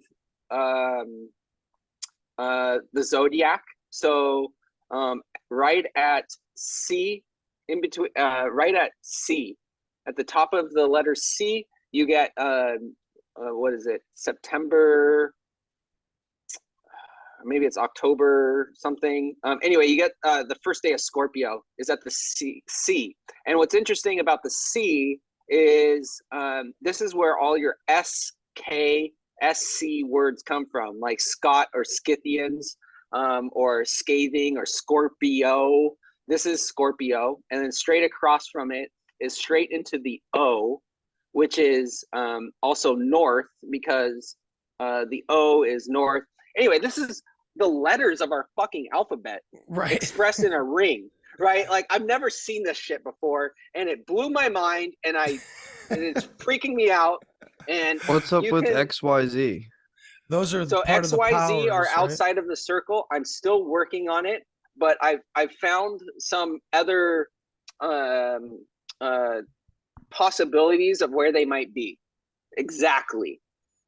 I can ask the Telegram if there's any particular videos with Jim speaking about those letters outside. It's not the Jim. ring. It's Are they got to like be Cliff. a fucus or Cliff. Yeah. They're the 13th zodiac sign.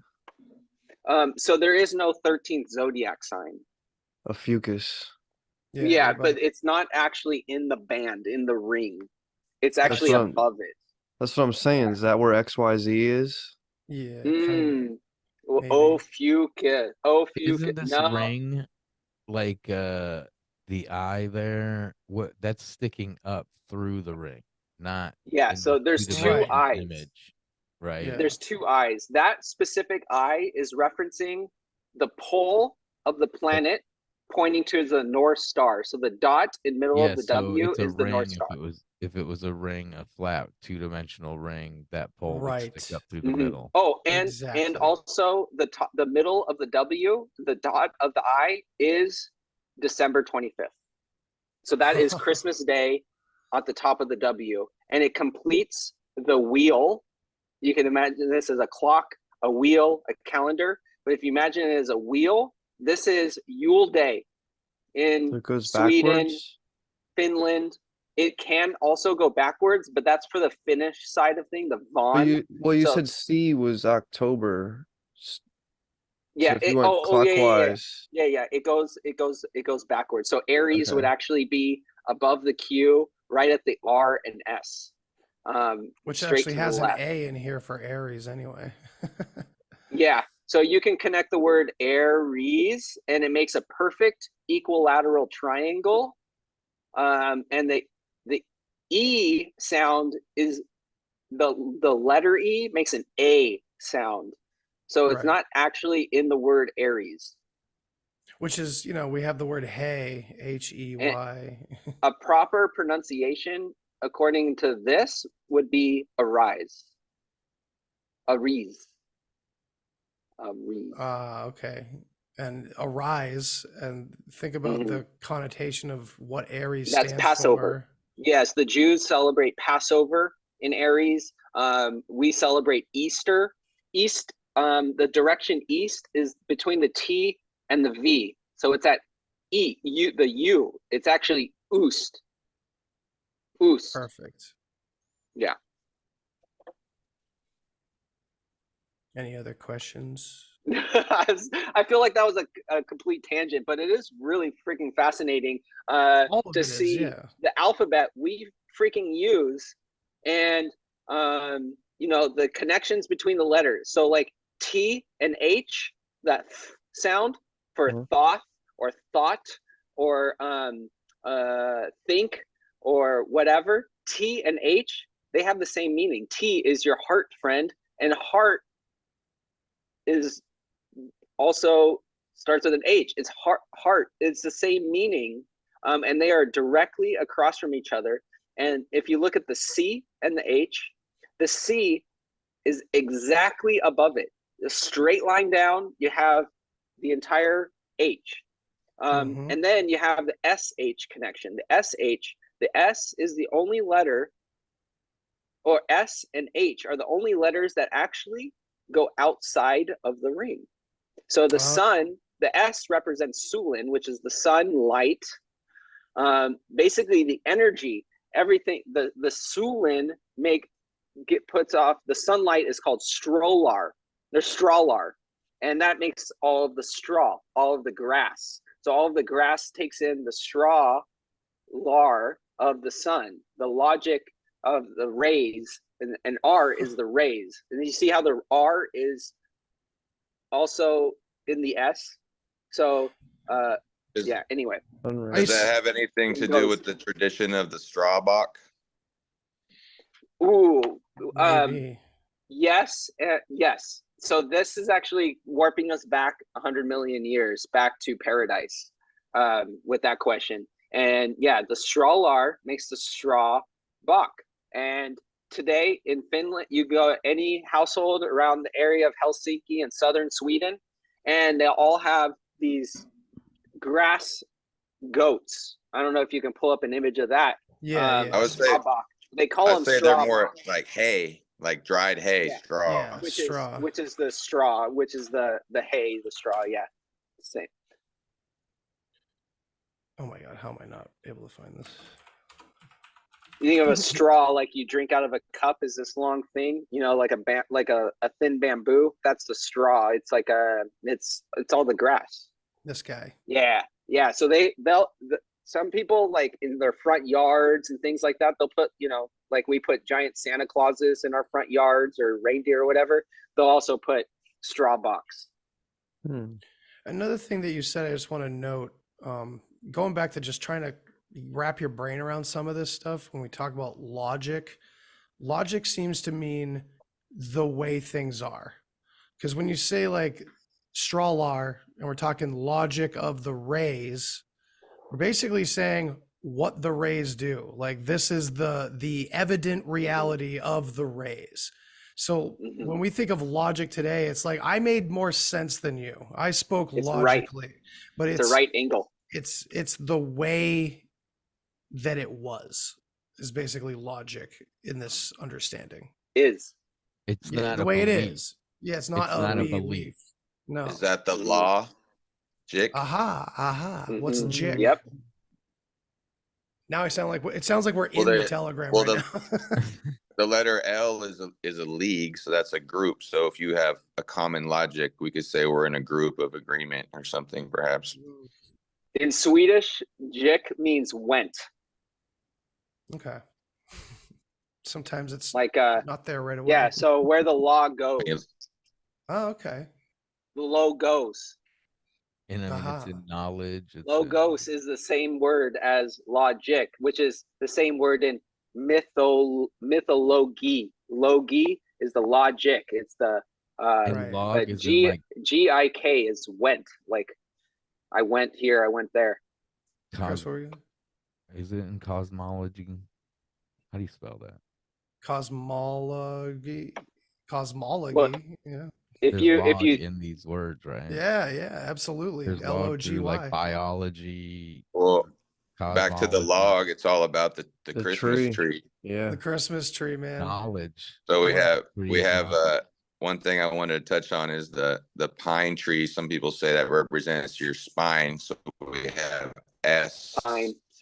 pine, spine, and your Aha. spine kind of has a little curve like a S, And and then leads you to the have the penal. star on the top, or you can see maybe the little dot on my hat representing the pineal Damn, dude. of the knowledge of the tree. And it's all about the tree. You got the Yggdrasil tree, Tree of you life, got the the oak knowledge. tree. As In above, so below. When you look at the outreach of the branches, and then you look at the roots and the outreach, Yeah, man. there's a lot of significance in the tree. The root Big name one, for too. pine is tall. Etymology, the Tall. root language, etymology, it's got log in it because it's There it it's does. the yeah. knowledge, it's the Roots. it's the logical way to come to a conclusion in my. Yeah, we could take that down like It's not a belief. It's because you've it's- got planet, which is family plan. Et is family. So you have etymology or one. Yeah, it can be family or it can be one. So one plan or family plan. One family.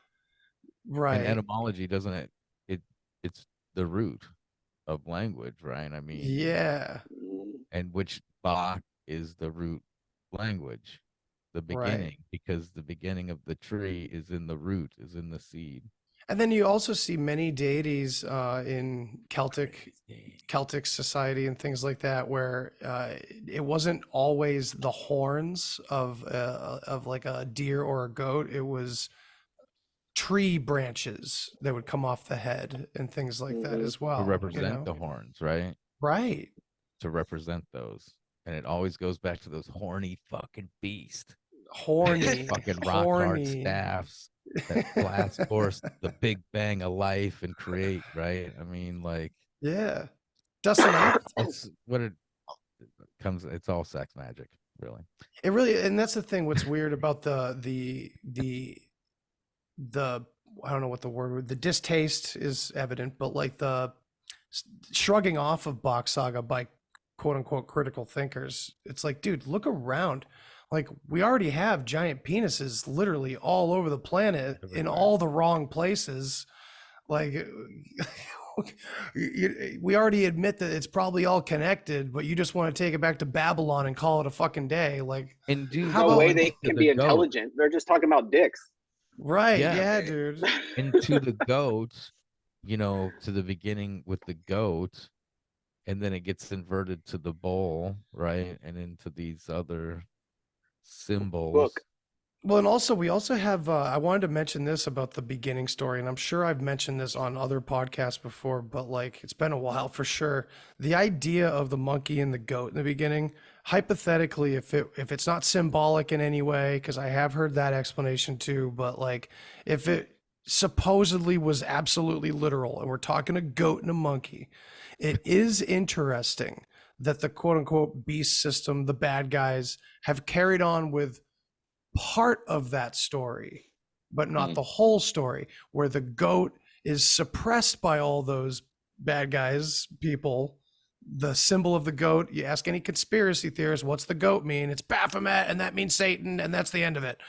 So it's like, you suppress one side of it, and Shane, you and I always talk about 30-70, right? Well, maybe this was 50-50. right? Like you uphold part of the truth and you totally Didn't I with you discredit the once, other half.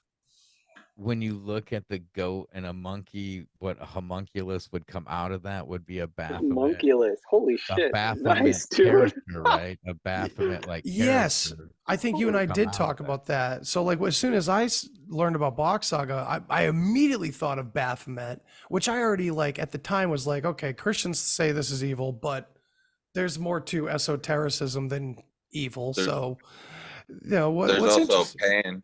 And that's what I was going to say too. I was going to say, I know that Baphomet is connected to Pan, which again, same On crowd Pan. thinks that's evil too.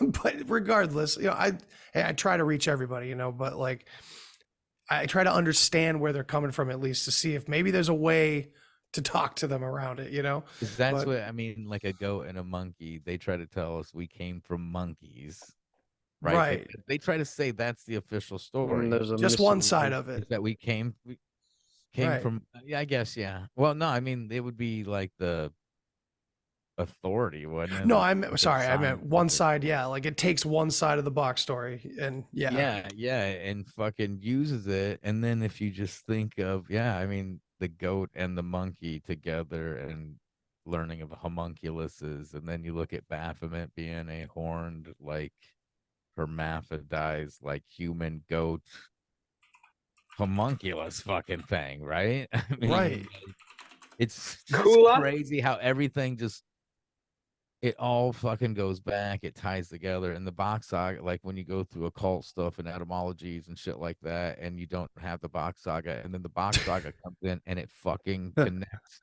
Yeah, I mean the J6 ritual. Bro, you know, your the buddy. ones that Here's connect your the- buddy. Yeah, You know, we're I know that fucking you've talked buddies. about it plenty, but just to give you a personal shout out here, I love that you interviewed this guy. You're up close and personal with him, and Where? then you with information you acquired, you After. called him the fuck out on it and got blocked, of course, and that's a And big then tell what right pisses there. me off is the other day I jumped in a room with King Bao and Stu Peters. Yeah. Oh, King jeez. Bao, because I wanted to confront Stu Peters on Died Suddenly. I didn't know that they had removed for that you. clip out of there. Oh, but, okay. Okay. King Bao let me on immediately. And even when I had an issue trying to get up on there with my audio, he let me right back up because he follows me and he shares, he retweets, and we go back and forth sometimes. Nice. But then I'm waiting, and I was being patient. I didn't want to jump right at Stu. You know, I was almost going to lead in with this guy who had gotten arrested over rap lyrics down here. But then Right. Jacob comes in, and Jacob gets on, and boom, I'm kicked off, and I couldn't get back on the thing. So No I shit. yeah, so I think he messaged somebody. I don't know, because I've messaged King Bao multiple times. I even said, look, I had enough time to sit there waiting to get on there that I was able to look at the new drop of that Died Suddenly movie. They removed those scenes. So You they know. heard us all yapping Well, about it. I know the director, one of them had actually did a thing with Ryan Dawson. So there was no way of getting around it. It's just when they re-released it in July, they didn't say anything. They weren't like, oh, Mm, you know, we got 3 million views with the last one. This is just, you know. yeah. Could you fill me in? I'm familiar with the first cop or the first release. Well, Died Suddenly, about 52 Yeah. minutes and 30 seconds in is when you get the very shocking blood clot coming out of a beating heart. Mm-hmm. And they used some footage from 2019, another doctor's footage of a pulmonary appendectomy being performed on a patient who had a blood clot in their leg from 2019. So, I mean, they cut out and that pissed me off because that was so shocking, you know, when they showed it coming out of a beating heart, but they just manipulated. They used the same CNN And they got fucking caught. and they got an Yeah. award for it. Right. Right. For the the new media.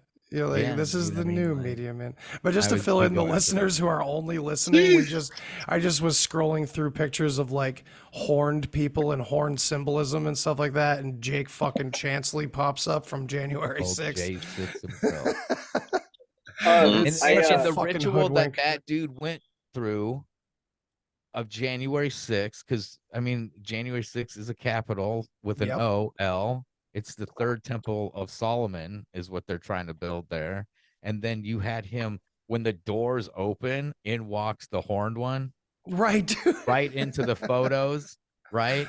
Even had the one guy standing there doing the Mason. I can't remember the exact. I have Duncan's book there, but like he's got his hands up because that's the big thing. Hands up is a big Masonic Oh, yeah. ritual thing. And there's the guy standing there, and then Jacob with the horns, no shirt, Bert Kreischer all crazy, and he's in. And he gets they to look sit right nuts. down. Yes, and then he gets like a rook. He was more than a pawn. He was like a rook, straight into the photos, straight into the fucking Senate chamber. Dude even says, yo, guys, Escorted. this is sacred in here, And Yeah. Jake goes, I He was know. And he puts his escorted in. bag off and he sits right down at the throne. The horned one sat at the throne, in between the two pillars, man, Yeah. in the Senate Yeah. fucking chambers. And then there's a blood ritual in a sea of chaos. And this dude kept dancing around it, He was He's escorted like, in. Yeah, he was You man. seen the straight in. videos? He was They walked all right were. in with the police officers. like a rook. If this was a game of chess, he was used as a rook, straight in, straight moves, straight here, straight there, do your thing, straight out. You see, Hey, folks, I everything is got- connected. Yeah, It's well, fucking crazy, dude. I wanted to go back just a second because you said homunculus, Yeah, yeah. right? And I'm like, that word is very interesting, right? And We so got to I get started Dustin on plugging with in- Juan Juan Yeah. Ayala. I Shout out listen to to his Juan. stuff. I enjoy his dives into these freaking crazy old books. But Hell yeah. I put kula, so homuncula, right? Homunculus, human. Kula, kula in Swedish is ball or pellet or bullet or pill. Okay. So Okay. a human ball, a human seed. Oh. Homunculus, It's like the first human. homunculus, human seed. Holy It just happened to be shit. Baphomet. And then Yeah. from there- Dude, yeah, I It's kind of lost cool. touch with the homunculus stuff because Juan talks a lot about these like little creatures. He shows Leo with a He's been trying to tiny back little. away from it. He's like, Yeah, he's I'm not accepted saying it, it's and then also, BS or anything. I just like mentioned he's going in a. homunculus because it's It's a word that chimera we something. use. It's Yeah, a it's fucking But a look, mixture. what's the concept of it, right? It's a It's human. skewed. It's a mini human, right? Like the concept of it is a mini human, and literally kula in Swedish in this root language. Here's different definitions: bulb, bead, pellet, shot, kennel, paunch, pill, den, or layer. Hmm. Kula, So it could God, be it makes me think of homunculus. God, it was a movie back in the 80s where like these fucking little tiny creatures came out of the ground. The Gate. The Gate was awesome, dude. those If you little haven't seen it, creatures people, remind oh me my god, If we were thinking of that, you could just put some Yeah. fucking horns on them and shit. and right? they would Little be like homunculi. yeah, they would be like little Freya babies, homunculi, Bach goats or I would say that And there's the- another. Sorry, just real quick. There's another definite. There's kalas, homunculus, Kalas, and that's a party, a feast, a banquet, or a spread. spread. Interesting. Carnival. Carnival. Yeah. Yeah, man. Huh. Hey, on that one, I'm probably gonna have to hop off. 'cause We have been going for Yeah, 2 same straight here. hours, and it is turning into our Telegram channel at this point. So we, I'd say we covered some Christmas. There is more to cover, but perhaps we'll be doing this next year too, and we can cover some more stuff. But we will be doing. Go ahead, Dustin.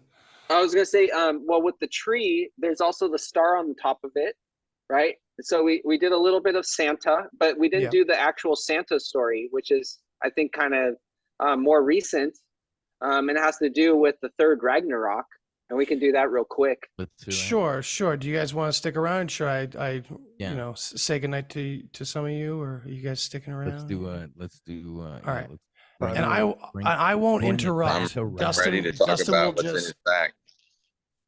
Yeah, Santa's got a brand new bag. That sounds like a New World Order song now. Okay. All right, Well, I mean- Dustin, go.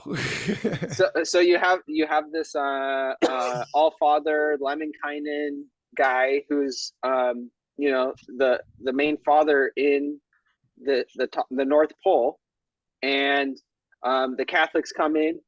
But at this time, he's always riding around town using goats to pull his cart, or like a carriage or something like that. Yeah, carriage. And but once Udenma is invaded and everyone is killed in hell, this family flees north, and goats can no longer survive as well, and so a cart or carriage turned into a sleigh and reindeer. Boom. And also with the reindeer, you have to have a specific kind of reindeer, which is the hornless ones, because the ones with horns are very horny and they are looking to mate, and they're kind of wild, and they can be very violent. Whereas once their antlers fall off, mating season is over, and then now you're in Christmas time, and you're able to come down and see all of your children and the rest of your family. And that's really the important part of Christmas, right? We all celebrate Christmas. If we celebrate at our houses, because of our family. I have a couple kids. We get them presents, and we put presents under the tree, and put ornaments up and make it really beautiful and pretty. And because we're celebrating our ancestors and our family, and that's what it's always been about. And that actually hasn't changed at all. Just the overall narrative, where did this come from, and all this kind of stuff. That's when all the chaos ensues. But if you just stay on this direct line from what Christmas really was, the story of the sun falling and dying and then being born again in December 25th, and it's beginning its ascent up the mountain in Capricorn and things like that. And you pull it all together, you have the story of Christmas, or the completion of the wheel, which is Yule Day. Beautiful. Boom. I did want to add that there is a great Leo Nygren video where he goes into his experiences as a young child in the 30s in Finland, in Helsinki. And keep in mind that Leo Nygren is one of these many people living, or he was, rest in peace. He and his family were one of these many families living in southern Finland, still speaking root. Long before Eeyore came out with it publicly in Goa, India, to his buddies, these families already existed speaking this. New green. And so he remembers being a child and creating what was called a swastika, where I can't remember how it was made, but basically sulfur. Yeah, it was turned into this spinning wheel of light. They would light it on fire, and there's a great video of it happening, this swivel happening on video, to show you what it was and what it represented. And when people argue like which way the swastika goes, it's good or bad, or it means this or that. But in this story, of course, it converges. When you look at it from one side, it means one thing, which is like the offering system. And when you look at it from the other side, it represents something else. And this goes back to your spirit. What you were saying about the spirit earlier. Yes, exactly. So it's always been about death, guys. Breathing in and breathing out. So the swastika going counterclockwise is the offering up of the spirits back to the Allfather, and he's breathing them in, breathing the spirits in, and then breathing them out. Yes. So and that's the swastika going the other way. The story of the swastika, the name swastika, they believe comes from swabblesticken, which is matchstick or sulfur stick. And they would take 4 logs, hollow them out, fill them with sulfur, and they would perhaps be attached to a rope with the central pole, and then they would spin them around the pole while they were on fire. And I guess later on they used boats instead of logs. But I always wondered, in like the Southwest Native American tradition, they referred to the swastika as the whirling log. And for years I was like, why do they call it the whirling log? And then I found the saga and I put it together there, because I learned the story of the whirling logs being spun around. And I actually have a video. I've been sitting on it for a while. Someone takes some sort of firecrackers and puts them in 4 directions, and nails them to a tree on a pivot, lights them on fire, and they start spinning. And as they spin faster and faster, as the sparks are coming out of them, you start to see the swastika just from 4 things on fire at the 4 different positions spinning. And as it spins faster and faster and faster, it actually stops, stands still, and then appears to rotate in the other direction. Oh, Which is pretty fascinating. So I'll post that up in the Telegram. What'd you say, Chris? Pardon? I said I thought you were going to say it was going to turn into a Volkswagen logo. Have you seen that meme where say that the Volkswagen logo turns into? I have not seen that, but it does not turn into the Volkswagen. That's the Vonner. Yeah. You can take Google Translate, put in sulfur stick, and the Swedish translation is Svalstika. Svalstika. Yeah. One word. Svalstika. So I just wanted to tell that quick Leo Nygren story about this because, it was the 1930s. It wasn't that long ago that, and it's still today over there in Finland, like these stories still exist and the tradition still lives on. So it's just it's a living story. It keeps growing as more people look into it and see more connections. And I guess that's the only thing you can expect from a story that claims to be the progenitor to all stories is it better have its roots in everything. So anyway, happy holidays to all of you guys. Thank you so much for being here and having this deep, really awesome chat about Christmas with me. I really appreciate it. Dude, Merry Christmas. Yeah, Merry Happy Christmas. holidays. Happy holiday. Before we get out of here, is more, means more. Merry. More Christmas. More. Merry, merry, merry, merry, more merry for We everyone. need more people yeah. with Christ consciousness. Yeah, Merry Christmas. To everybody. So before we Moth get out of Christ. here, Chris, tell the people where they can find you if they don't already know. rained.raincast.com. Fuck is yeah. where you can find everything. And then I do my show every Sunday night at 7 p.m. Central. I do that over at freeworld.fm, and it's mainly audio I'm doing now, I think, with that. And not sending out the video so much anymore.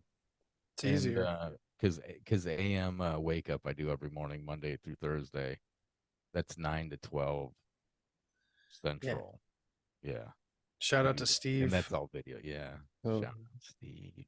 Yeah, dude, you're killing it over there. Yeah, everybody go check out Chris's work. Seriously, no compromise. Like Chris goes for the jugular in whatever topic he's looking into. Gets him in trouble, and that's exactly the person you're supposed to be following, right? Just like your mama told you. Are you in the RSS feed?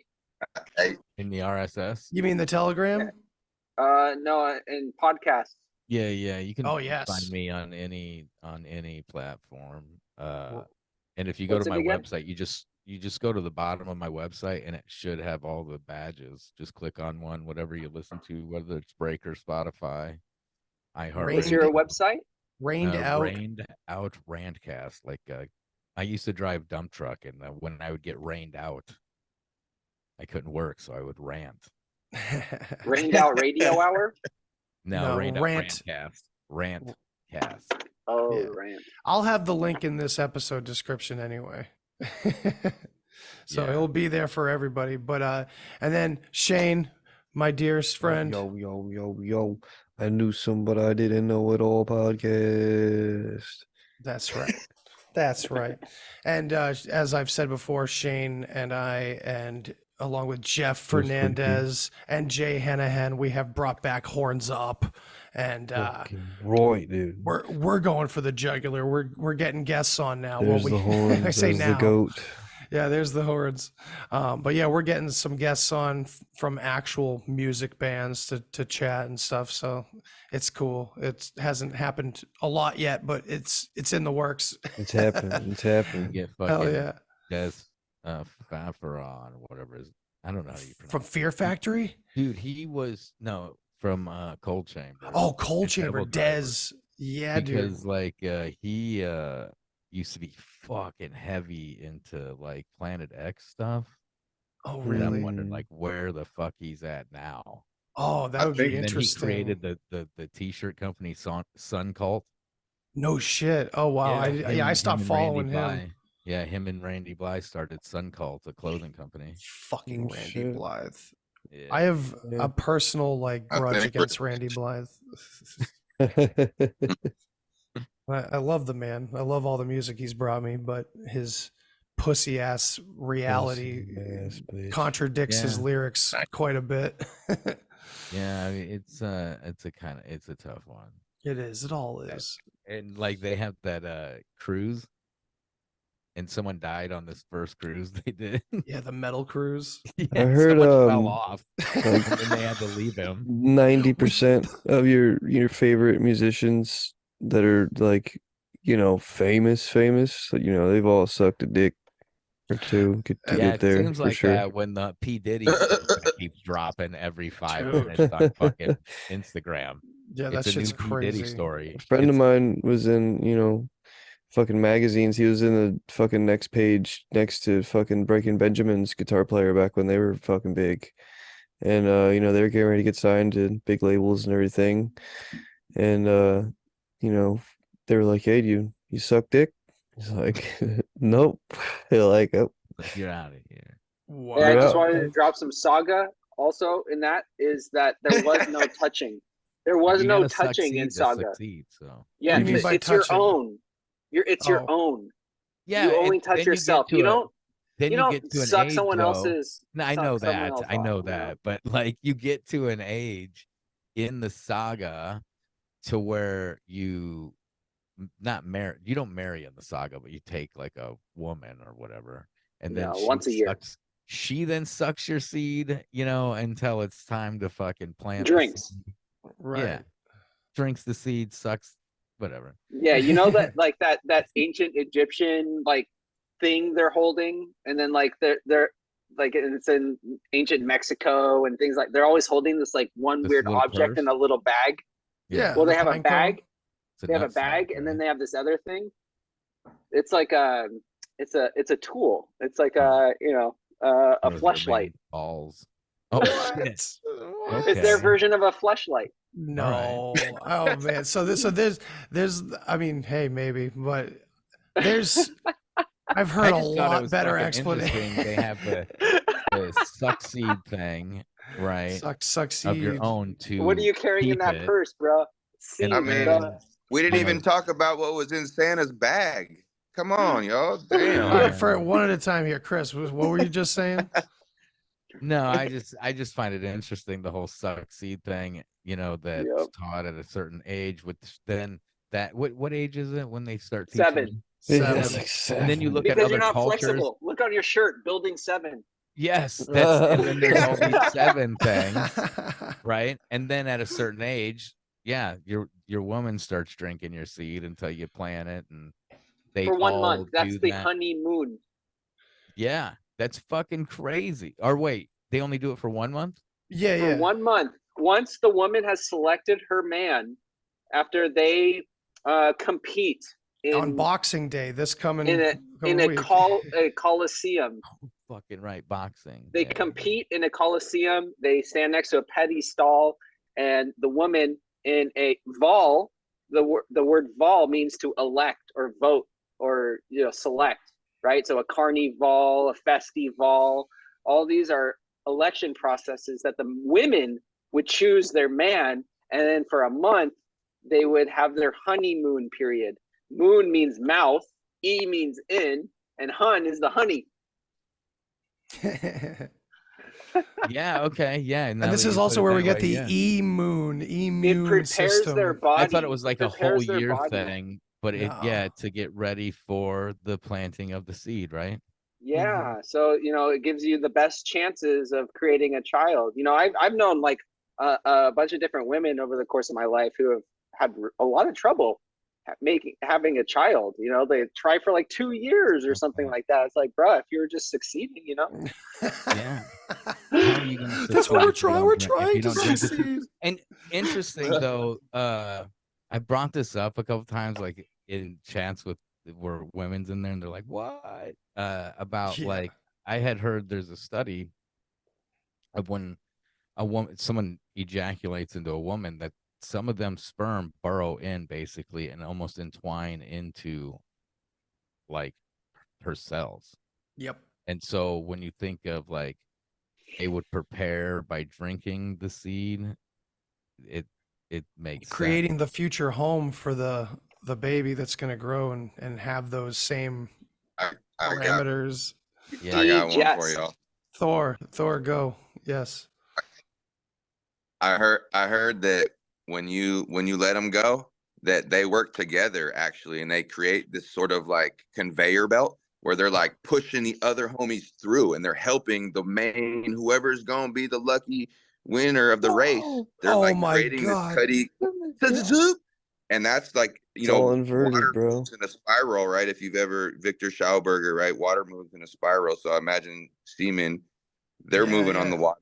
They Semen. told us that too, that it's not a wiggle, just a Right. couple years ago, that they do You spiral. gestate. You degestate. D means to drink. Damn. I Digest. forgot who told me that, but it was a woman. All right, listen. Last thing. What was in Santa's bag, and then we're leaving. Mushrooms, right? We're cooking with All right, oil. Santa's bag, dang, his sack.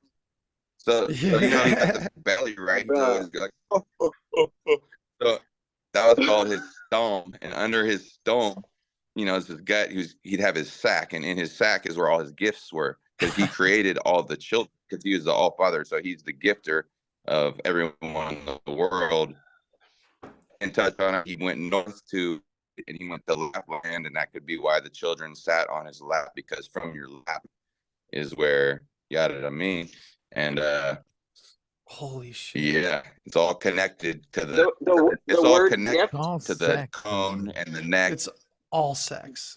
It's which the the word- taught is it's the wrong. neck. about life, bringing life, and then the cycle of death. Here, check this out. It's to the human, the male heart is it's actually cut out, and the shape is called the neck liplar, and it's what conx the heart angles together, where it etches out the dome, which is along the top of the acorn of the male glands, and so the heart is actually etched out by what Eeyore calls the neck niplar, and that's the connection from the acorn to the tree, Holy to shit. the E. And the word gift I'm done. in root, the word gift in Swedish is married. Oh my God. So gifting someone socks, you've now married them. In some Talking to me, somewhere in the baby. world, Yeah. you just What- married someone. Or in Harry Potter, you just made a house elf free if you hand them a piece of clothing. So there you go, Chris. You just freed Dobby the house elf. Okay, I'm tired. All right, yo, shout out any Baltimore listeners. Come see me the last time ever playing with Sound on Fifth Street, Angels Rock Bar, January 20th. Doors at 7. Bands start playing at 8. It's gonna be fucking heavy, bro. Come check me. Hell yeah. Thor, thank you so much for joining. Appreciate you. Dustin, Yes, Dustin, appreciate you as well. Thank you for I made a being here. Twitter account, Bock Saga X on the X. And all I'm doing is reposting videos of the saga. I'm not putting any of my own anything in there. I'm just sharing videos just like that are on YouTube. So Hell yeah. want to dive into it?